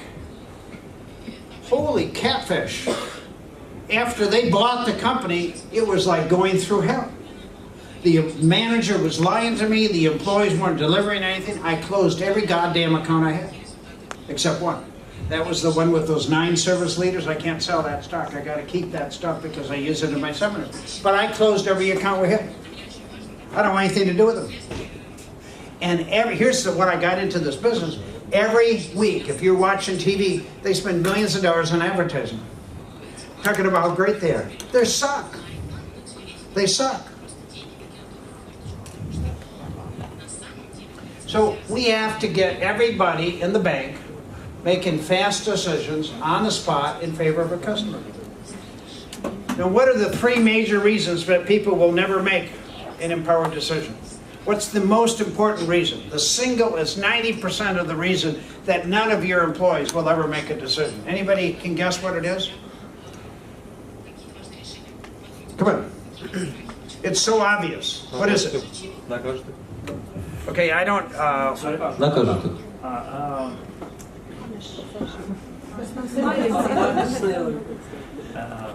I forget the word. Oh my God. Как сказать наказание по-английски? Punishment. Yeah. What do you mean? What do you mean by punishment? Ну, какой-то там вычет, например, денежный за то, что он нарушил какие-то правила, которые были нельзя. You're getting close. You're getting close. That's very close. What's the real reason people are not going to make an empowered decision? It's close to what this young man said. No, I need somebody else to say it, not you.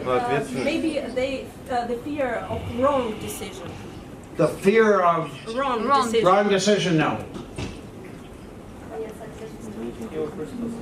Responsibility. What do you think? Fear of responsibility, no. It's so obvious. Fear of consequences. Lazy. No, not lazy. They don't want. If a customer walks into your store, says, I got screwed, you guys charged me $30 for a late fee, I need you to waive it, and you waive it instantly.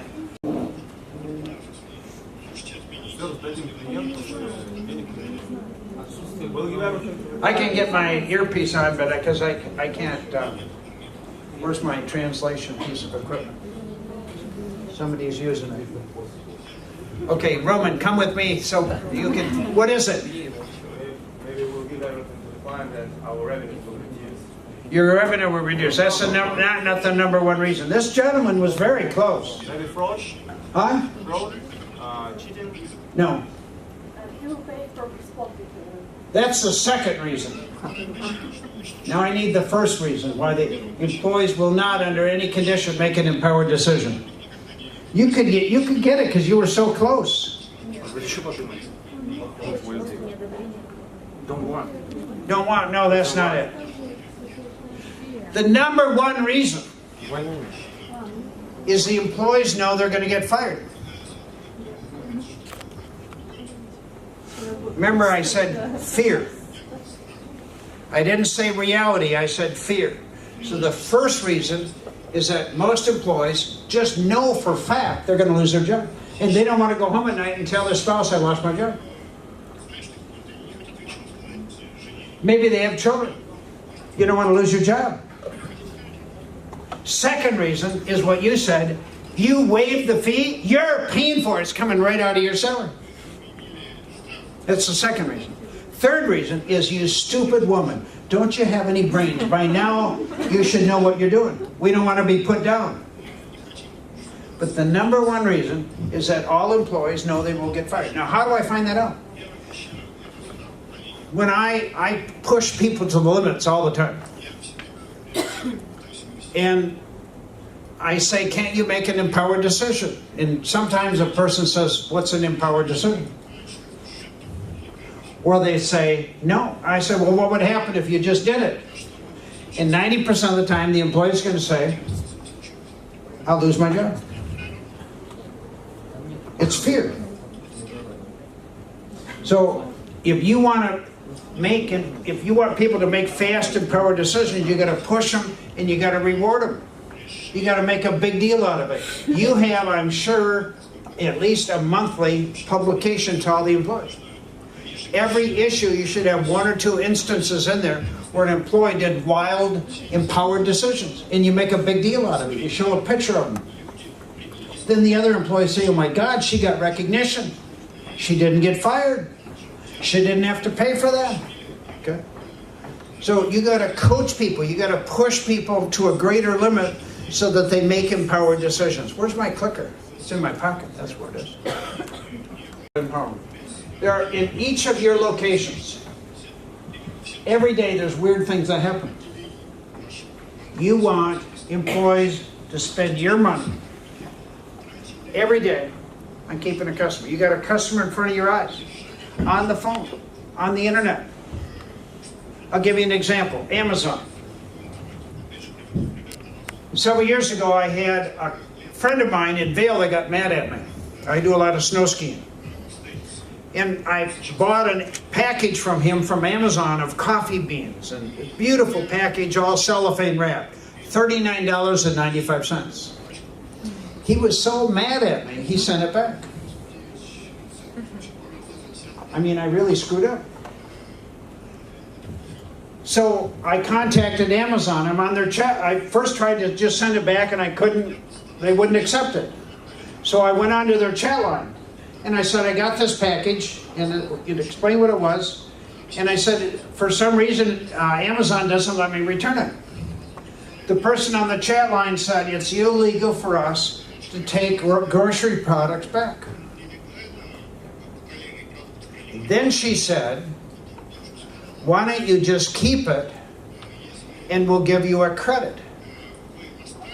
I said, well, I really don't need it. She said, don't you have a friend or somebody that you could give it to? Now, would your bank allow an employee over a mistake I made? Say, don't worry about it, I'll give you a credit of $39.95. Just keep it. That's Amazon. See, most companies don't want to grow sales 31% a year, $41.9 billion.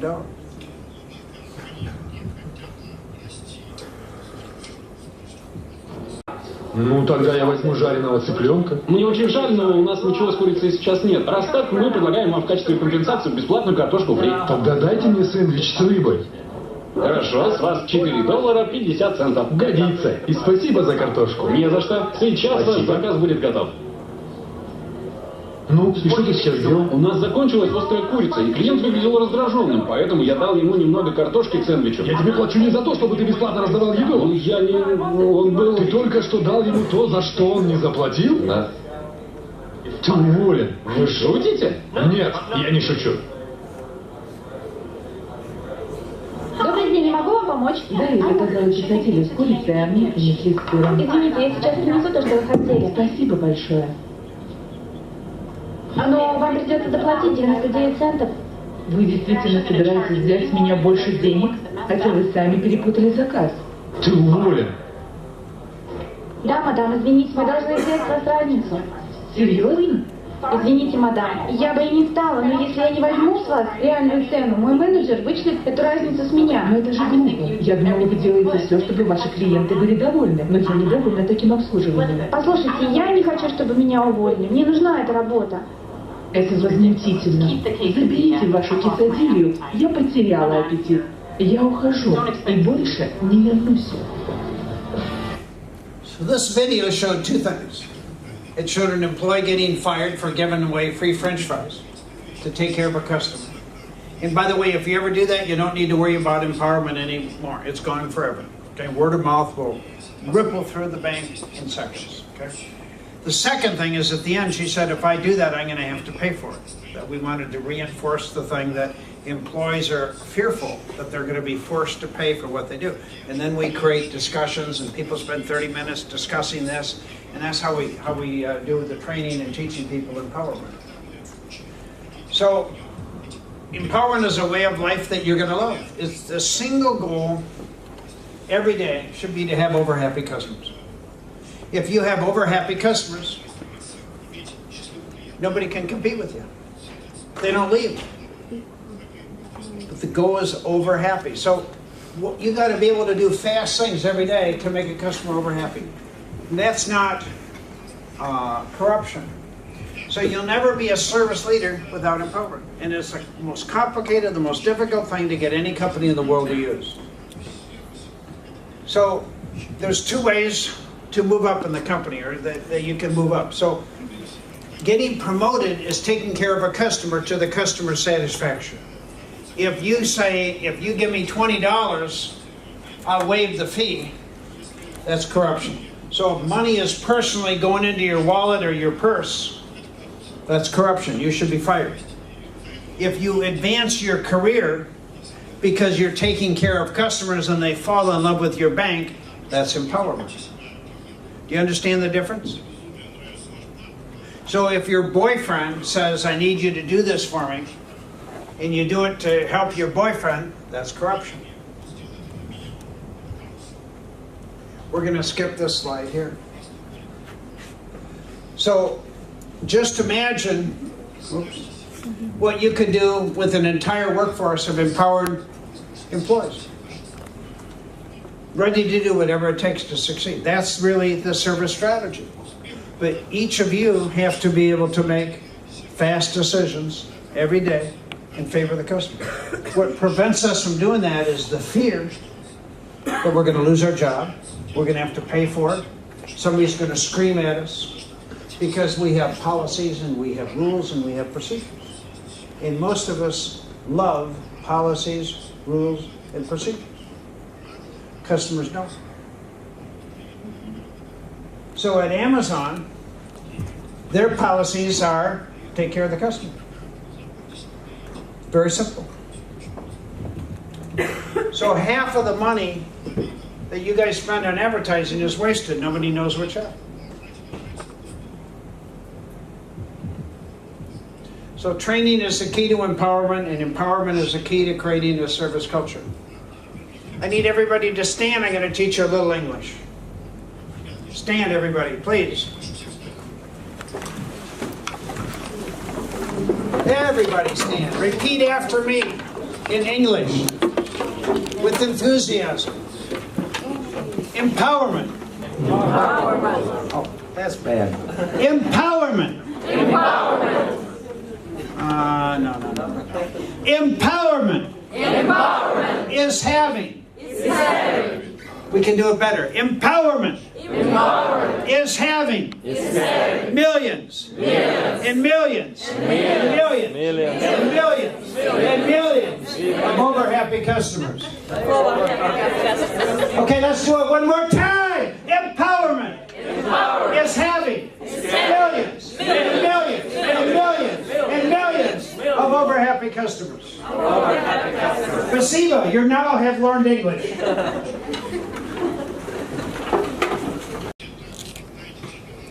You know, when I graduated from college, I had the lowest grade point average of anybody in my class. To tell you, close your ears for the next minute. I don't want you to hear this. Okay?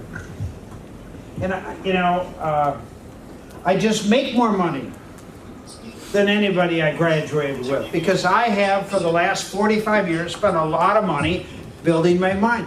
If I went to college for the rest of my life, what I teach and what I've learned, they would never have any of it. The greatest asset each of you have in your mind is between those two ears. What are you doing every month to massage your mind? Women, stand up for a moment. Stand up. Women spend a lot of money on their hair, on makeup, lipstick. They all want to look beautiful, which is good for us men. Okay? The problem is, what are we doing between our two ears? How much money are we spending to develop our mind? That's how you become more successful. So I would encourage you, Spasibo, is to read at least one personal development book every month for the rest of your life. If I wanted to be a manager, I'd read every book I could find on management. If I wanted to improve my selling, I'd read every book I could find on selling. If I wanted to be the customer service leader in the bank, I'd read every book I could find on customer service. My grandson is 9 years old. He lives now in Malaysia. He was just in China. And at age 7, I've been developing him to become one of the most successful, wealthiest men in the world. His parents are missionaries, so they work for free. They don't make any money. He reads 2 personal development books a week. Adult personal development books. I'm building his mind. And then I force him into spending some of his money on investments. So whatever he gives me, I match. He just gave me 10 pounds, which is about $12, so now match that, okay? But I'm teaching him how to invest. I'm teaching him how to build his mind, how to become the most successful. And when he reads the book, he takes a highlighter and he underlines the book. Now, if my 9-year-old grandson can do that, surely each of you in this room could read at least 1 personal development book every month for the rest of your life. You look like you're about 26? Больше. 36. Ой, господи.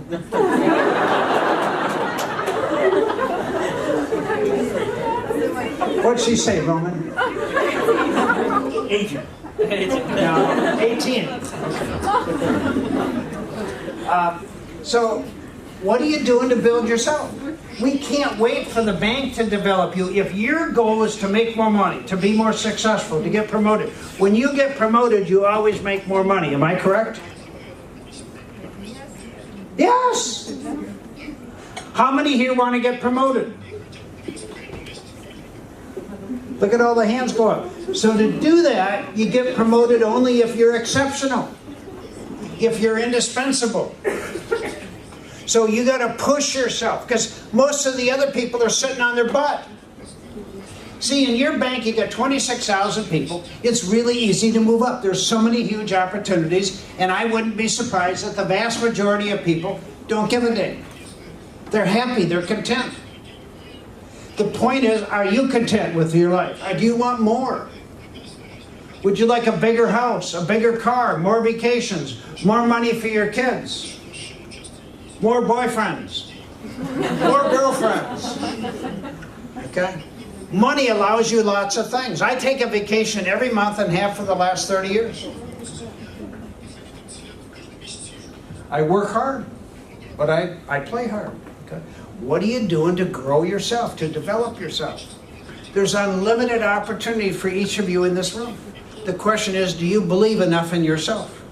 Do you want more? So the last item I'm going to talk about before we close is on service recovery. We got about 15 minutes. And I believe that in every business, every day, bad things happen. Things go bad. People screw up. So service recovery is how to make things right, and it has to happen at the front line. So service recovery creates an experience that's so incredible, so remarkable, that everybody has to tell everybody else about it. So how do you take a customer that is upset? I was thinking swearing, but in Russia, people wouldn't swear, would they?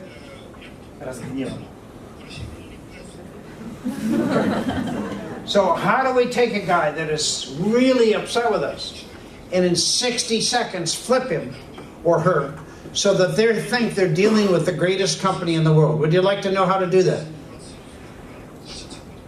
1 hand went up, 2 hands, 3 hands, 4. Okay, now a few more people went up. Oh, I'm getting concerned. Okay. So the first step is you got to act quickly. All this has to happen in 60 seconds. That means the employee, which is you, have to make a fast decision on the spot in favor of the customer. You cannot move a problem up the chain of command. Service recovery doesn't work if you have to move it up the chain of command. Second thing is you got to take responsibility. We screwed up. It's my mistake. Most of us lie. We run for cover. In the U.S., I believe that 80% of all employers lie when there's a problem. 80%, maybe 90%. They run for cover. I can count on 1 hand with 5 fingers or less how many times I've ever heard an employee say, I made a mistake and it's my fault. It just doesn't happen. We blame other people. We lie. It didn't happen. We hope that the customer will never remember who we are. This means that you can't move it up the chain of command. You can never tell a customer it's a misunderstanding, it's your fault. And then if you tell a customer, I'm sorry, here at our bank we have policies, we have rules and we have procedures, so I can't do anything about it. That's like putting gasoline on a fire. It becomes very explosive. Third thing you got to do is you got to be empowered. That means you got to make fast decisions. That means you don't talk to your boss. Empowerment means, and service recovery means, that if you are the one interfacing with the customer, it's your responsibility to solve this on the spot. And then fourth is you got to compensate. You got to give things away that have high value. I can't believe you guys didn't send my overdraft today as promised. You have screwed up my account. How could you be that stupid, that dumb? I'm not going to do business with your bank anymore. This is it. How do you handle that? Mr. Tschohl, obviously it's our fault. I apologize. I am personally going to make sure that the wire transfer is sent tomorrow. It's too late today. I'm going to waive the wire transfer fee. And you know, Mr. Tschohl, you're probably one of the most valuable customers we have in the bank. For the next 3 wire transfers, we're not going to charge you. You give things away that have high value, low cost. Your real cost to do a wire transfer is 0, correct? And on this service recovery, if you say, I'm sorry, sir, that we didn't do the wire transfer, I'll try to do better next time, that's like slapping the guy in the face. You just lost the customer. Service recovery is, how do I create an experience that's so incredible, so remarkable, that this guy is going to go tell 20 other people what happened. And he falls in love with you. I'll give you one example. We're in a restaurant tonight, dinner for 7 o'clock, 4 of us, okay? We're going to have dinner. And we have a reservation. We get to the restaurant, and the hostess says, Mr. Tschohl, I apologize that we're not going to be able to see you right now because we're jammed and nobody's left. It probably might be a half an hour before we could see you. How do you feel? You're pissed. Don't say it with a smile, you're upset. And then the hostess says, Mr. Tschohl, would you be kind enough with your party of 4 to go into the bar and have drinks on us until we can get you seated? Now how do you feel? You're thinking, damn, I hope this happens again.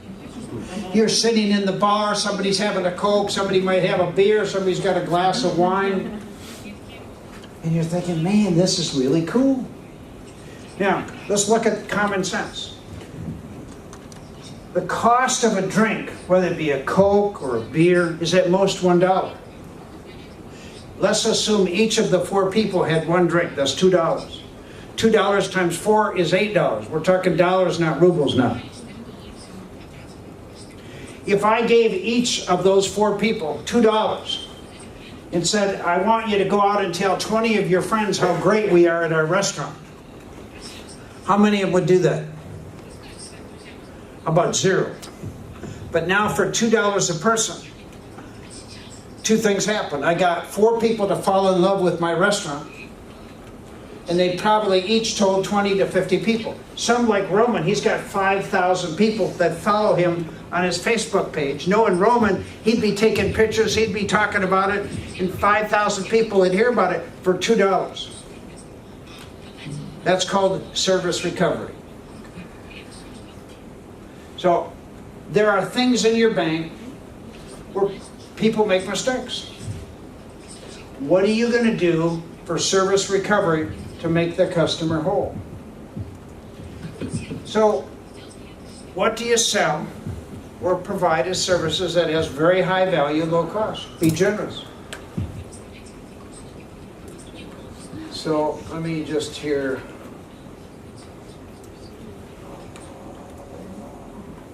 I need you to move the English.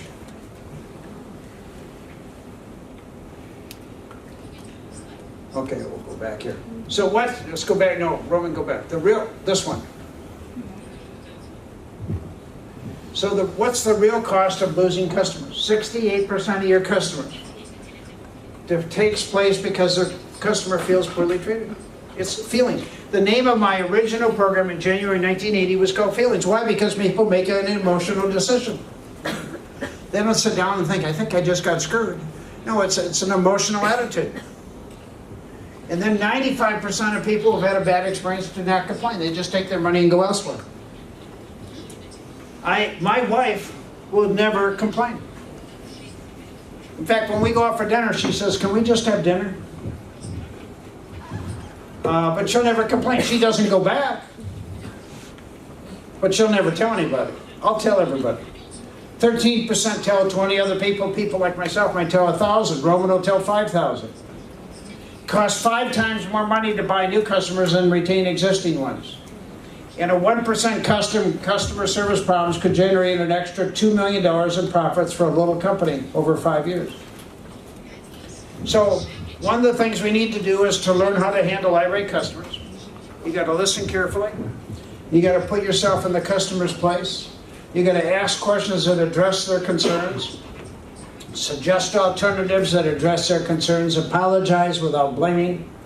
And then you got to solve the problem quickly. So in terms of handling irate customers, I'm the one controlling this. Okay, hold it. Do not let your ego get hurt. It's very easy to have an emotional experience. Always be polite. Always be professional. Be calm. Don't let the power of your position go to your head. Listen, I'm your banker, and if you don't like it, you can get out of here right now. Your loan is not going to be approved. I guarantee it, okay? We like to use our power to lock people in. So your unconscious mind doesn't know the difference between fact or fiction. If you want to be more successful, you got to work on your mind. You got to convince yourself that you are going to be the most successful woman in all of Russia. Not just being beautiful, but being more successful. Okay?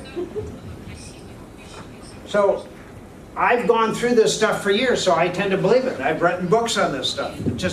If you read hundreds and hundreds of books, you're gonna eventually it will change your thinking. I had a chance to work with Stanley Marcus when he was alive. He was the inventor of customer service. He had a chain of stores called Neiman Marcus. They had at that time the best customer service, the highest prices, the highest quality of any retail chain in America. Mr. Marcus said we have to respect our customers. Second, we have to learn to love them, and eventually we will adore them. I think if we can do that here with your bank, you can own the market. You can become the most powerful bank in all of Russia. But it's up to you. Each of you individually. Are you committed? Are you willing to move ahead? This is my contact information if any of you want to communicate with me on Facebook, Twitter, LinkedIn. I have a newsletter that's in Russian and English that you can get for free once a month. If you, and Marina, my staff speaks fluent Russian. Roman is my partner here. Roman, what's your email? Like my name, Роман. Yeah, but they don't know your last name. Дусенко.ру. Роман собака Дусенко. They know how to spell Roman? Yes. Okay, they do. Are you sure? Okay. So I've enjoyed the opportunity to be with you. Do we have time for questions, or is this it? What's the agenda? Okay, I finished. Yes. Wow.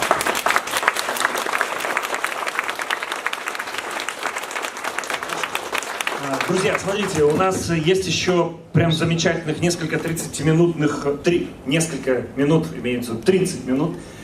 И сейчас мы будем проявлять некую активность. Мне очень хотелось бы, чтобы вы действительно проявили свою активность, потому что именно активность тогда может включать мозг.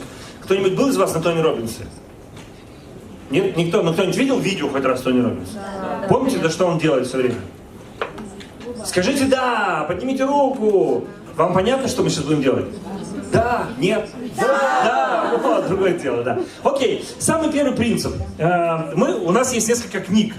И эти книги может получить один из самых активных людей, которые будут задавать интересные вопросы, или просто тот, кто сейчас первый подойдет и заберет эту книгу с этой тумбы.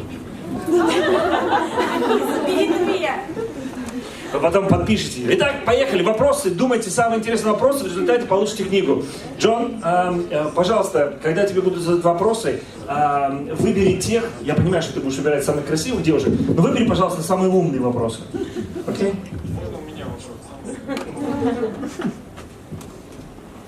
Ну, спасибо большое за выступление.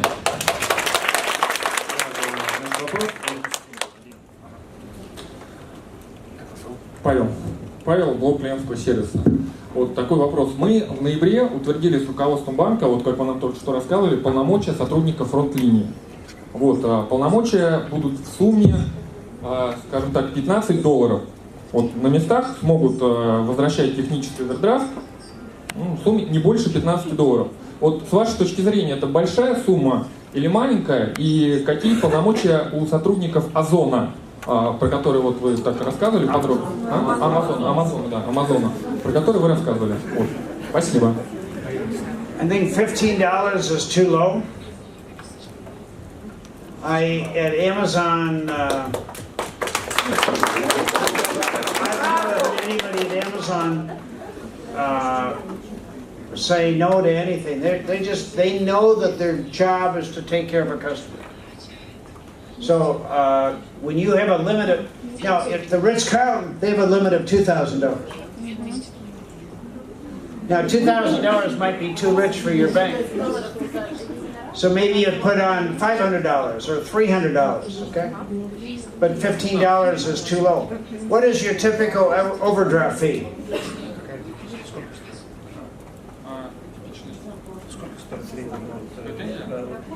Доход по овердрафту, какой платит комиссию? Процентом по овердрафту там. Сколько платит?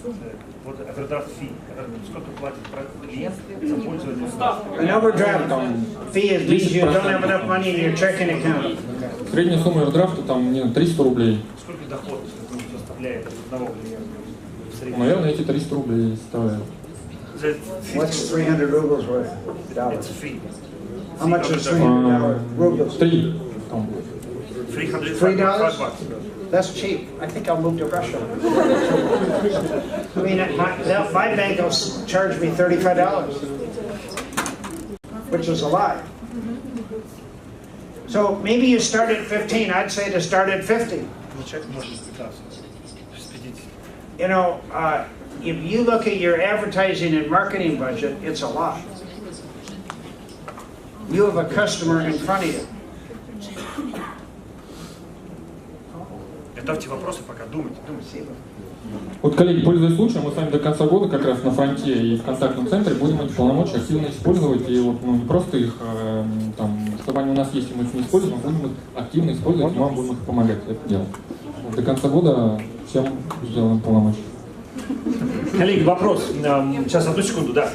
Кроме Наташи, есть еще люди, которые уровень начальника управления? Начальник управления есть кто-нибудь? Это вы? Да. А есть начальник, руководитель департамента? Только что ушел. То есть вы единственный здесь руководитель, более, самый высокий среди всех, да? Кто начальник управления? Отлично. Может быть, кто-то сможет сделать некое summary, чтобы представить своему руководителю департамента, чтобы руководитель департамента представил руководителю блога, чтобы руководитель блога предоставил зампреду, чтобы зампред предоставил предправлению. Natalia, that's you. You're in charge of customer service. Мы сделаем summary общее, да, разместим на портале и дальше будем продвигать уже. Супер, спасибо большое. Вопросы, кто хочет вопросы, куда иду? Здравствуйте, меня зовут Надежда, занимаюсь развитием дебетовых качественных продуктов. Джон, спасибо большое за выступление. Есть пара вопросов, один вопрос, связанный с продуктами. Конкуренция на рынке заставляет давать нас клиенту очень много разных сервисов, лояльности и так далее. Если давать клиенту много, то и продукт будет сложным. Как подходить к обучению сотрудников, если продукт не может быть простым в силу конкуренции? Еще раз вопрос. Что конкретно хотите спросить? Как подходить к обучению сотрудников, если твой продукт сложный? Он не поймет просто. Как обучать? Чему обучать, как обучать, что? Вопрос, что хотите спросить? Как обучать сотрудников обслуживать клиентов и консультировать клиентов, если продукт сам по себе очень сложный? Well, Не делая продукт легким.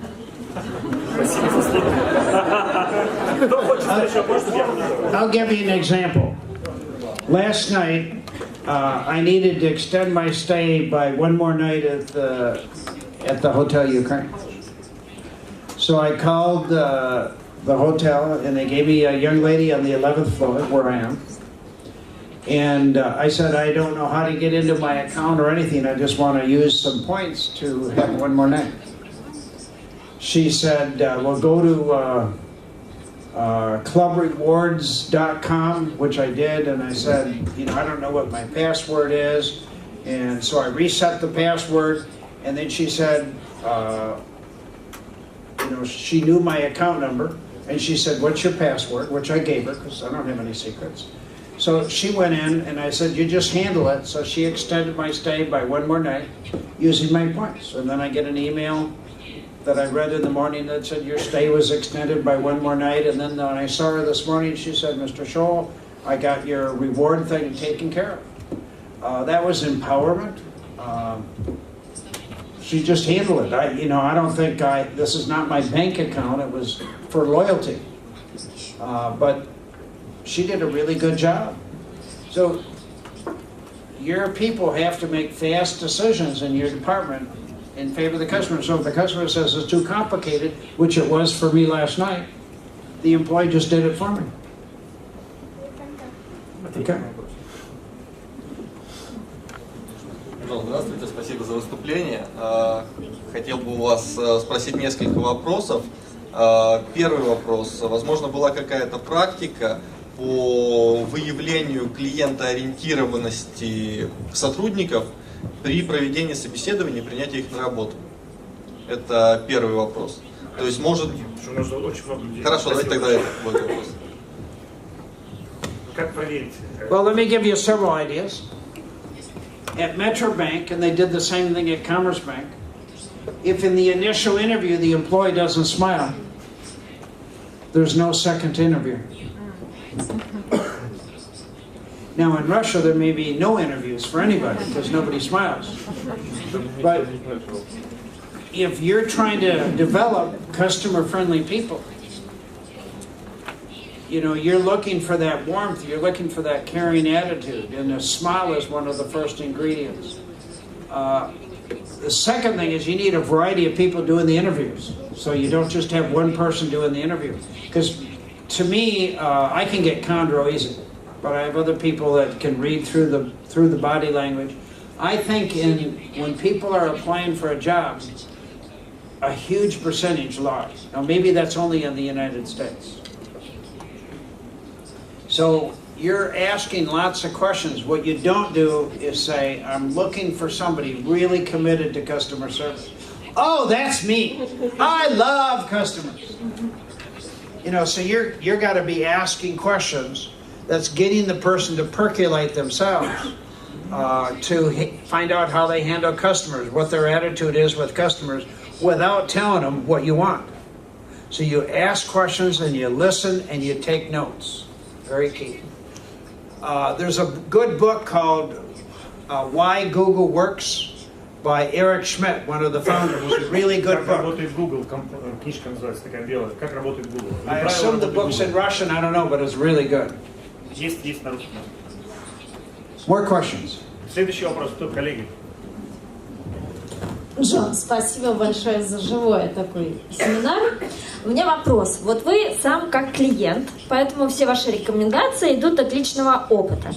А вот все ли рекомендации идут от личного опыта, или вы пользуетесь каким-то массивом статистики, собираете данные, анализируете и выявляете какие-то комбинации? I use common sense. I read a lot. I'm clipping articles all the time. I have a file of speech quotes for every year going back probably 25 years. where I'm looking for ideas. I read Fortune magazine, I read a variety of magazines, a lot of newspapers. I'm always looking for ideas. I get the financial reports from Apple, from Amazon. And so I'm always following these leaders to find out what the real skinny is. So I keep on top of that myself. And my research on empowerment, for example, why do people not make an empowered decision, is I push people to the limit to see what they're going to do. And at least 90% of the time, the employees will tell me I will get fired. I'm including Metro Bank. I'm including almost all service role models. All companies are full of bullshit. When it comes down to hitting the rubber, most of these employees, don't deliver great service. So the challenge for you is to use a lot of common sense, read lots of books and articles on customer service, massage your mind. Set a goal at the bank to become the #1 customer service person in the entire bank. Set a goal to increase your income by 50% or triple. Are you married? Do you have children?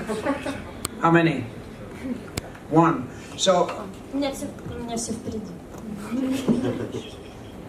okay, so you could be the big breadwinner in your company. Your husband could sit at home eating bonbons because you're making the big money. Okay, so it's really up to you. Your child, how old is your child? 10 years old. So you're going to have to put him through college in 8 years.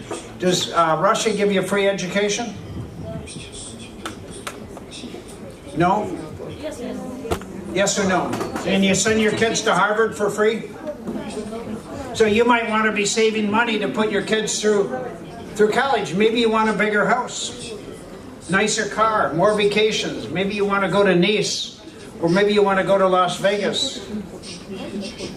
I love Russia. You love Russia. Do you go to St. Petersburg in the summer for the summer nights?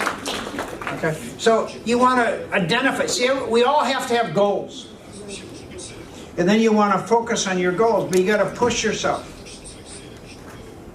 Keep track of your goals. I have, in my briefcase, I have all my goals for 2018. By January 1, all my goals for 2019 will be all written out and laid out. I have my goals going back 35, 40 years. I don't always accomplish them, but I have very clearly defined goals. Okay, more questions. Добрый вечер, меня зовут Анастасия. У меня короткий вопрос. На ваш взгляд, самая клиентоориентированная компания в России? Есть ли такие вообще в России компании, непосредственно, которые здесь создавались и сейчас развиваются именно в этом направлении?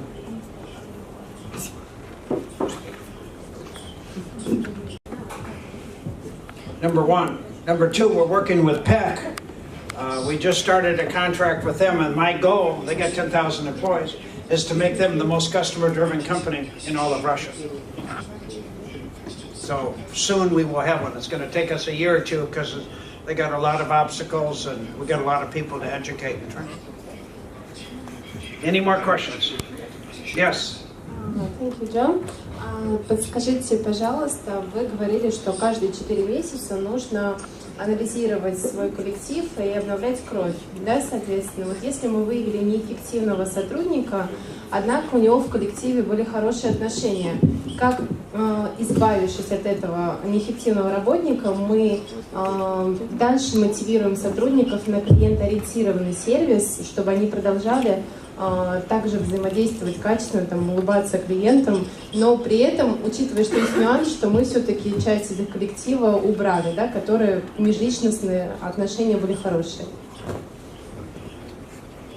If you eliminated somebody, everybody knows who the dead employees are at your bank. And when you terminate a dead employee, nobody cries. The only thing they say is about time. You see, most people get tired of busting their butt to take care of people that are too lazy and don't want to work. So you got to develop high-performing people, and if they don't want to become high-performing, send them to your competitors. But nobody's going to get demoralized because you fire incompetent, highly unmotivated, lazy people.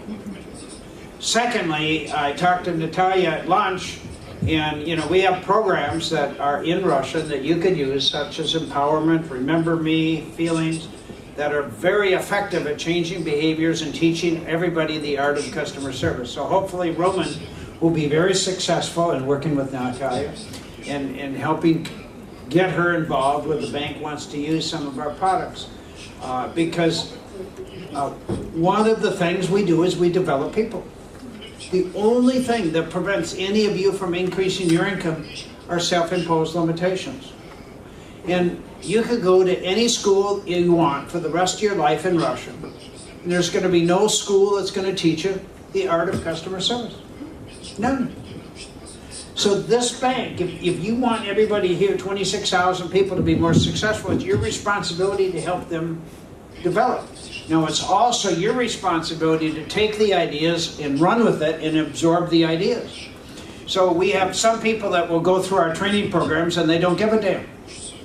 And we have the software you can measure whether they're using the ideas or not. And if they're not, then help them find a job somewhere else. I teach common sense. I teach the fundamentals. It's a little bit like your Olympics. You have some of the best athletes in the world right here in Russia. They do a very good job. But they practice for 4 years for a 1-minute event. And a whole bunch of them screw up in that 1-minute event. So you got to focus on fundamentals. And by the way, the reason they screw up is because they screwed up on the fundamentals. 98% of all the customer complaints, I'll bet, are because of something stupid somebody did or didn't do. Am I right?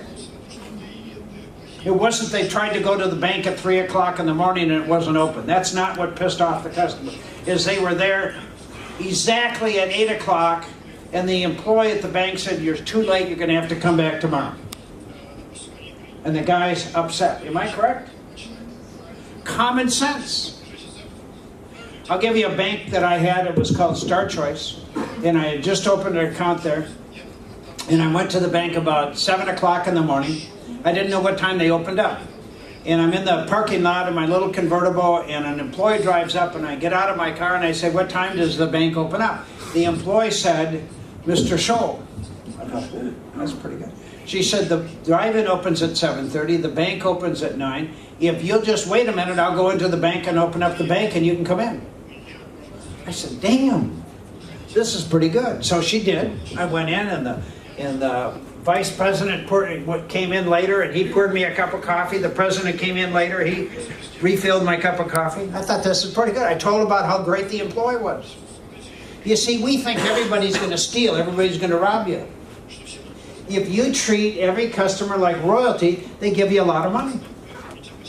A lot of money. Okay? And that's what you want. But the most important person in your bank is not your CEO, it's you.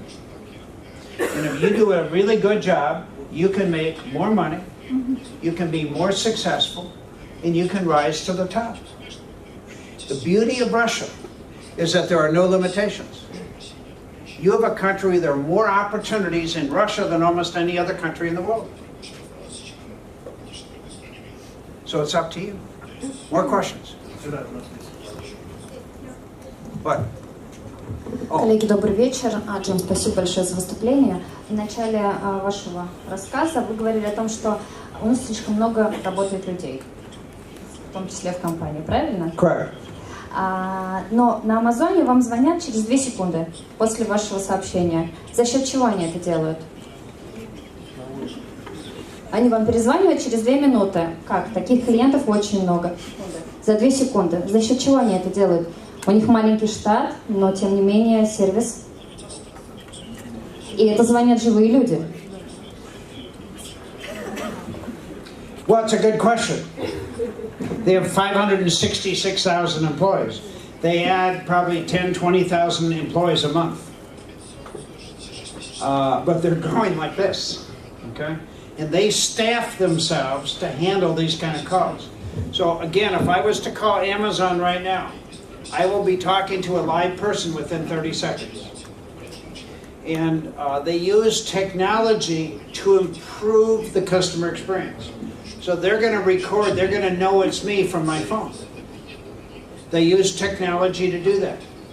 They don't have to say, I wonder how you spell Shoal. If I was to call up most companies, they would have me spell my last name 3 times, and they'd still have it wrong. Okay? Some of your names in Russian, for me, are very difficult. That's why I like business cards. I can figure out how to spell the name. So, number one, they use technology to improve the experience. They have enough people, staff, to handle the chat line, to handle those calls coming in. See, everybody likes different methods of communication. I'm older than you are, obviously. So I like humans. I like to talk to humans. I prefer to talk to a human than just do something on the internet. So when I get a problem, I like to talk to people. That's why I called the Radisson last night. I couldn't figure out what to do, and they handled it. I like that. So you got young people who prefer technology. Young people may not want to go into the bank. They just want to use their mobile app. But one reason people don't go into the bank, by the way, is because most banks have really bad hours and ugly banks. If you were to look at Apple, if you were to do some research on Apple, they have beautiful stores. And they're redesigning all the stores. If you look at, and you do some research on Metro Bank, they have beautiful banks. They don't have any of those bulletproof glass windows. I saw one of those, by the way, at your bank when I was there on Tuesday, okay? They just have open things. They don't have any security guards at Metro Bank. By the way, most banks in the United States don't have any security guards. So you just make it easy for people to do it, but you're going to have to staff right. What I find in Russia, there's a lot of people standing around. When I was in your bank, Roman told you the location. Were there any customers other than me in the bank? Were there any people in the bank, customers other than me? Two. Okay. So we tend to have doors that are kind of locked and you can't see anybody. If you were to study a Metro Bank, the design, Vernon Hill's wife does the design. She's incredible. Okay. Vernon Hill believes the design of a bank is just as important as the customer experience. Most banks, particularly in the UK, you could not get them to be more ugly. I mean, they are really ugly. So everything has to be focused on the customer experience. And if you were to go to YouTube, if you were to go to Amazon's website, you could watch videos of Jeff Bezos, you could watch videos of their technology. I mean, they are absolute light years ahead. I get probably 2 to 4 emails a day from Amazon on news alerts, and I read them all. I'm always on top of the customers that I'm talking about, so I know what's happening. So you have unlimited opportunity. Do you need 26,000 people? Probably not. You know, maybe you need more people in their call center, but in the call center, they got to be your best people. Okay, any more questions? John. Yes. Добрый день. Let's speak from my heart. Ваша компания уже давно на рынке и занимается исследованием сервиса клиентского. А вот лично вы, какой наиболее яркий пример клиентского сервиса испытали на себе, как на клиенте, и в банках в том числе? Ну, то есть, какой самый яркий, выдающийся пример вот был на вашей практике, что вот вас впечатлил там на всю жизнь?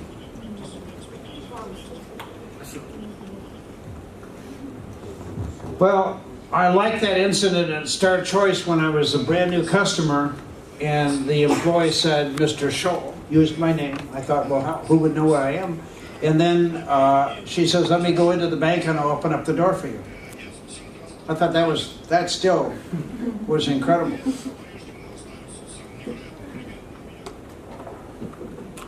So see, when you talk about the customer experience, it's not real complicated.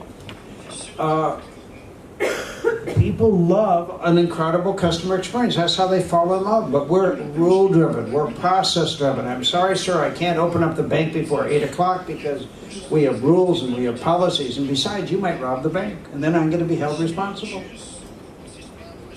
Okay. But, you know, I probably don't look like a criminal. Who knows? More questions. There was somebody over here. Yes, young lady. Yeah. Thank you, John. I would add to the previous question. Да, я добавлю к предыдущему вопросу. Были ли у вас ситуации в банках, подобные той, которую вы приводили в примере про картофель фри, когда была жалоба клиента, и ему подарили картофель фри? Вот что вы получали в банках в качестве такого подарка?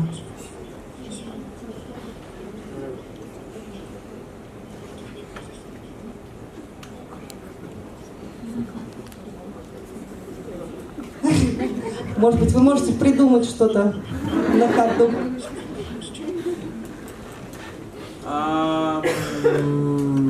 That's a really good question. I can't. Yeah, because they have French fries, some have samples, and we do not. У нас ничего нету, что мы можем подарить клиенту в моменте.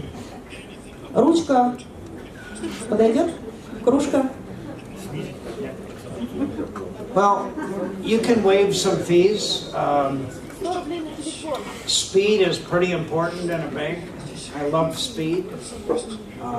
When I can call up any of my banks and they'll borrow me money in 1 minute. And I don't need to sign the papers right away. It's impossible in Russian. So, you know, speed is important. So to me, speed is very important. I got hearing aids, new hearing aids about 2 months ago. And my wife and I each got hearing aids, and the cost was $10,000. So I wrote out a check, and I didn't have the money in the account. And I was leaving the country. And I was $5,000 short. And I did not want the check to bounce because, you know, Bill Austin is the owner of Starkey, and he's a billionaire. I know him, and I didn't want to look like a schmuck and have a check bounce. So I think I just sent an email or a call to my bank. I was out of the country. I said, I need you to cover $5,000 in my checking account. And it was all done. I got an email back, said it's all taken care of. You know. It took seconds, but I didn't want to have a check bounce because that would have been kind of embarrassing to me. You know, if it's $100 or $200 is one thing, but a $10,000 check is a lot of money if you don't have the account covered. Коллеги, у нас осталось 3 последних вопроса, самые интересные. Давайте, пожалуйста, активизируйте. Кто у нас только есть? Отлично, пожалуйста. Спасибо большое за выступление. У меня такой вопрос. Предположим, вы звоните в ваш самый любимый банк и, допустим, задаете какой-то вопрос по информации по вашей карте. И примерно какое время занимает консультация? Ведь время обслуживания – это один из самых важных показателей клиентоориентированности, как вы говорили. Скорость обслуживания.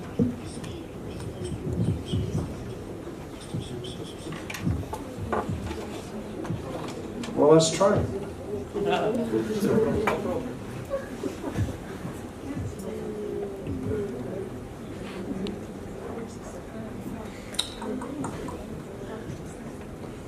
I'm going to call Republic Bank. Vernon Hill also owns that bank. He's the CEO. They're in Philadelphia.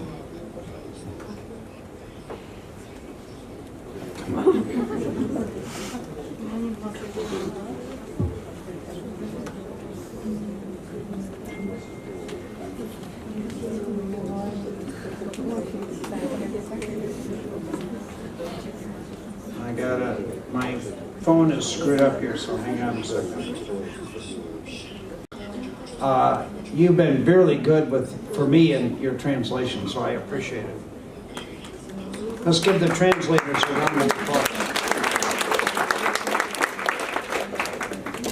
So let's go to Lori. Oh God, I can't spell it. There's Lori McGarvey. Okay, I'm not sure. I may have to put a 1 in front of this. Maybe let me edit it a second. put a 1 in front of it. Plus 1, 215, 563, 3600.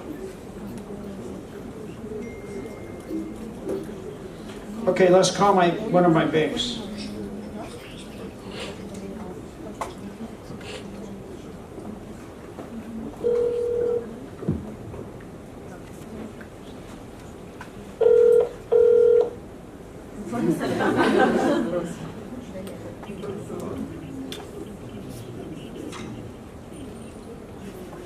Is Lori available? Who? Lori McGarvey? I'm sorry. Who you want to speak to? Lori McGarvey? This number? Oh, Lori? Yes.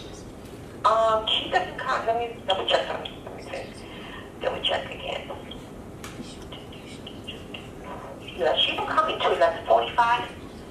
Okay, what time is it now? It is 9:27. Okay, this is Can I John. take a message? Have her call you right back when she comes in? Well, I'm in Moscow right now. This is John Tschohl. Who am I talking to? Elizabeth. You need to speak to a supervisor or something? No, Elizabeth, can you look at my account? Oh, I can do that for you. Yeah. I need my personal account. You can give me your account number. I have no idea what it is. Okay. You can give me your social then. 471-56. Wait a minute. I'm behind you. 471. 567167.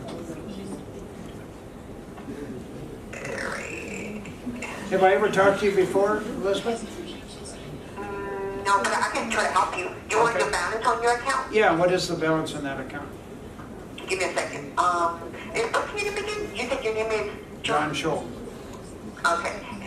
And all right. Your balance is, for the checking account, is $1,987.40. Great. Thank you so very much, Elizabeth. You're welcome. Have a nice one. Bye.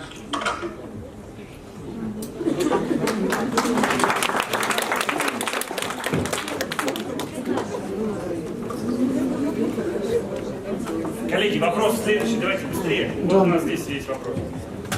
Спасибо вам большое за выступление. У меня вопрос практического характера.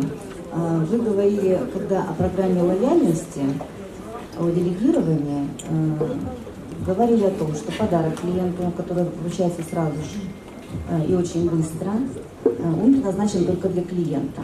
Все, что сотрудник банка присвоил себе либо своим друзьям, называется воровством. Правильно я понимаю, что в таких ситуациях, в тех организациях, с которыми сталкивались, за это людей увольняют сразу, если обнаруживают такой факт? Потому что в России у нас есть подозрение, что... Всех не уволят, конечно, но у нас очень сметливые, замечательные молодые люди. За каждым не поставишь секьюрити, и необходимо, видимо, такую культуру внедрять, чтобы руководитель очень строго за этим следил. Я правильно понимаю?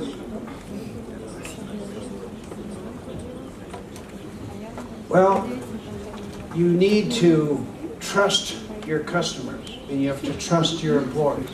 When your employee abuses that, you fire them. You don't give them a second chance. Not when it comes to theft or corruption. So, if you screw up, and the only thing and by the way, a bank doesn't have French fries, but they do have money. So what a bank could say, we really screwed this up. I'm going to put an extra $40 in your bank account today because of the screw up that we did. You have to give money because that's basically your product. Okay? And at Metrobank in London, they'll constantly give people money. 25 pounds, 50 pounds. So if you don't trust any employees, then you just decrease the customer experience because it has to happen in seconds. But you'll find out there are people that are going to steal. Fire them. But here's what an Amazon knows. Probably 2-3% of their customers take advantage of Amazon. And most companies would not tolerate that. And the reason for that is twofold. One is they don't want to have a sales increase of $41.9 billion in 12 months. And the second reason is the CEO doesn't want to increase his net worth by $60 billion in 12 months. Those are the two reasons. So at Amazon, he's not worried about whether they make money or lose money on an individual sale. They're interested in the customer experience. And that's where you have to be. It costs you too much money to get a new customer. You know, for those who have my book, on page 63, it talks about customer defections. If you were to take a look at the defection rate in your bank, it's pretty high. You could easily double the growth of your bank, because all you got to do is cut defections by 5%. And the reason people leave is because they don't like the customer experience. They're not leaving because the other bank next door gave them another ½ point of interest. Okay, how many more questions we got? Последний, самый интересный вопрос. Извините, пожалуйста. Кто еще хочет задать вопрос? Да. Джон, спасибо за выступление, потрясающее выступление, вы потрясающий оратор. Не знаю, насколько будет мой вопрос интересный. Каким вы видите клиентский сервис через 100 лет? И кто будет во главе, робот или человек все-таки? Потому что мы все-таки сейчас уходим в онлайн очень сильно. Поэтому мне интересно, на самом деле, как вы видите клиентский сервис через 100 лет? Вот. Помните песню все-таки? That's a really good question. I have no idea, but it's going to be led by a human. Customer service is dependent on people. If you look at Amazon, they use technology to the greatest extent. I can order his jeans in 30 seconds, have them delivered in 2 days. I didn't have to talk to anybody. But sometimes there's a problem. Then I like to talk. I like to pick up a phone. That's me. And I just love the customer experience. When I talk to somebody, that individual can do anything I need. They don't have to say, let me talk to my manager. I have to get it. Never. And that's where you want to be. So in 100 years from now, you want your bank, well, who knows, we're all going to be dead in 100 years, but you want in the next 5 years to your bank to be the most customer-driven, consistent bank in Russia. And you have to be really good, but you got to have speed, you got to have empowerment, you got to have service recovery. Everybody's got to be trained on customer service. Every single person has to be literally awesome. I send a lot of people to take a look at Metro Bank, and the employees are just awesome. I mean, they're really incredible. And that's what we want at your bank. Okay? It's you, all of you in this room. Okay? The success of the bank is in your hands. It's up to you. Natalia, thank you very much for inviting me.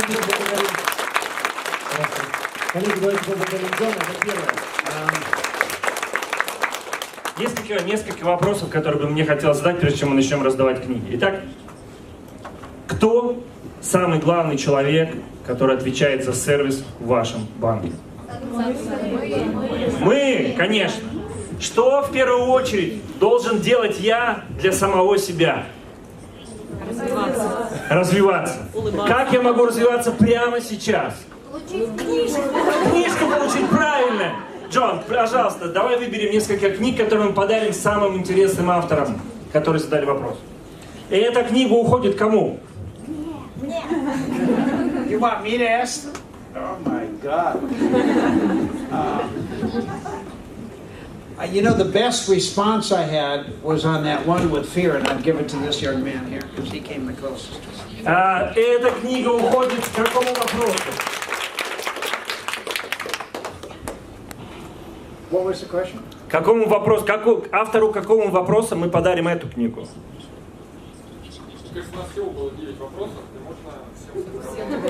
А может быть, Джон еще кого-то хочет выбрать? Может быть, тебе кто-то понравился в зале, ты кому хочешь отдать?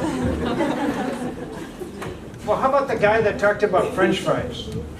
Кто про картошку спрашивал? We don't give away French fries. Who was it? It was a guy. Она ушла. О, отлично. Мы не можем передать. Давайте здесь, кто здесь находится, мы тому отдадим книгу. А мне очень понравился вопрос про роботов.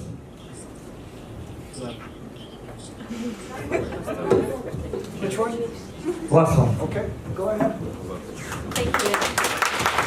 Кому уходит эта книга? Давайте еще. Кто? Поднимите руки, пожалуйста, кто задал вопросы. Джон, так будет проще.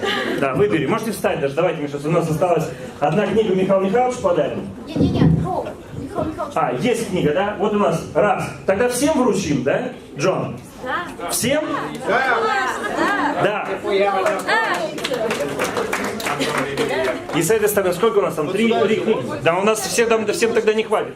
Давайте сейчас мы здесь так. Давайте девушкам. Вам. И вот туда, вдаль. Отдадим еще одну книгу.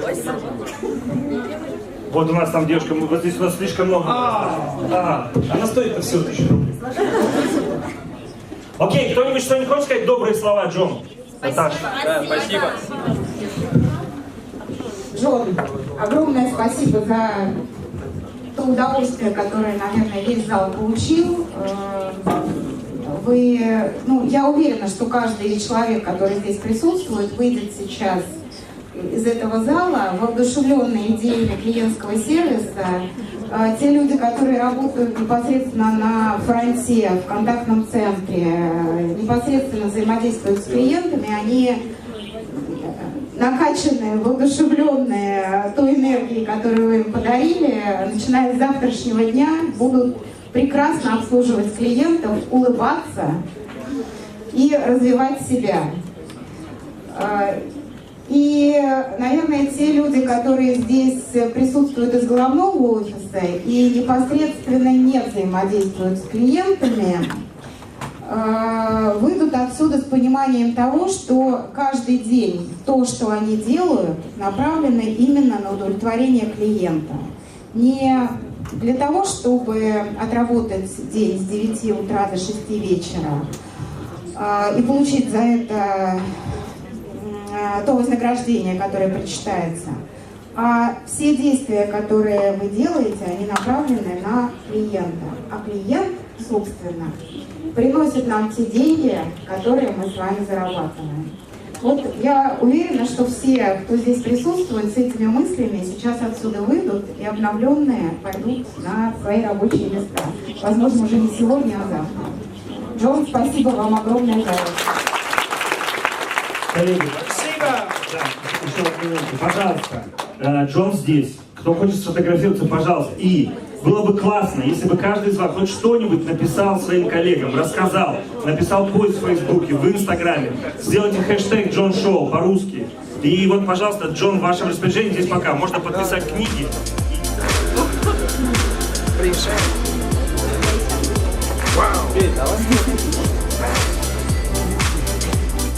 There you go. Did we get a picture with you? We did? What's your case? Your friend? Can we take a picture? Thank you. You're welcome. First name? Вадим. Vadim. Okay, Vadim. I got that one.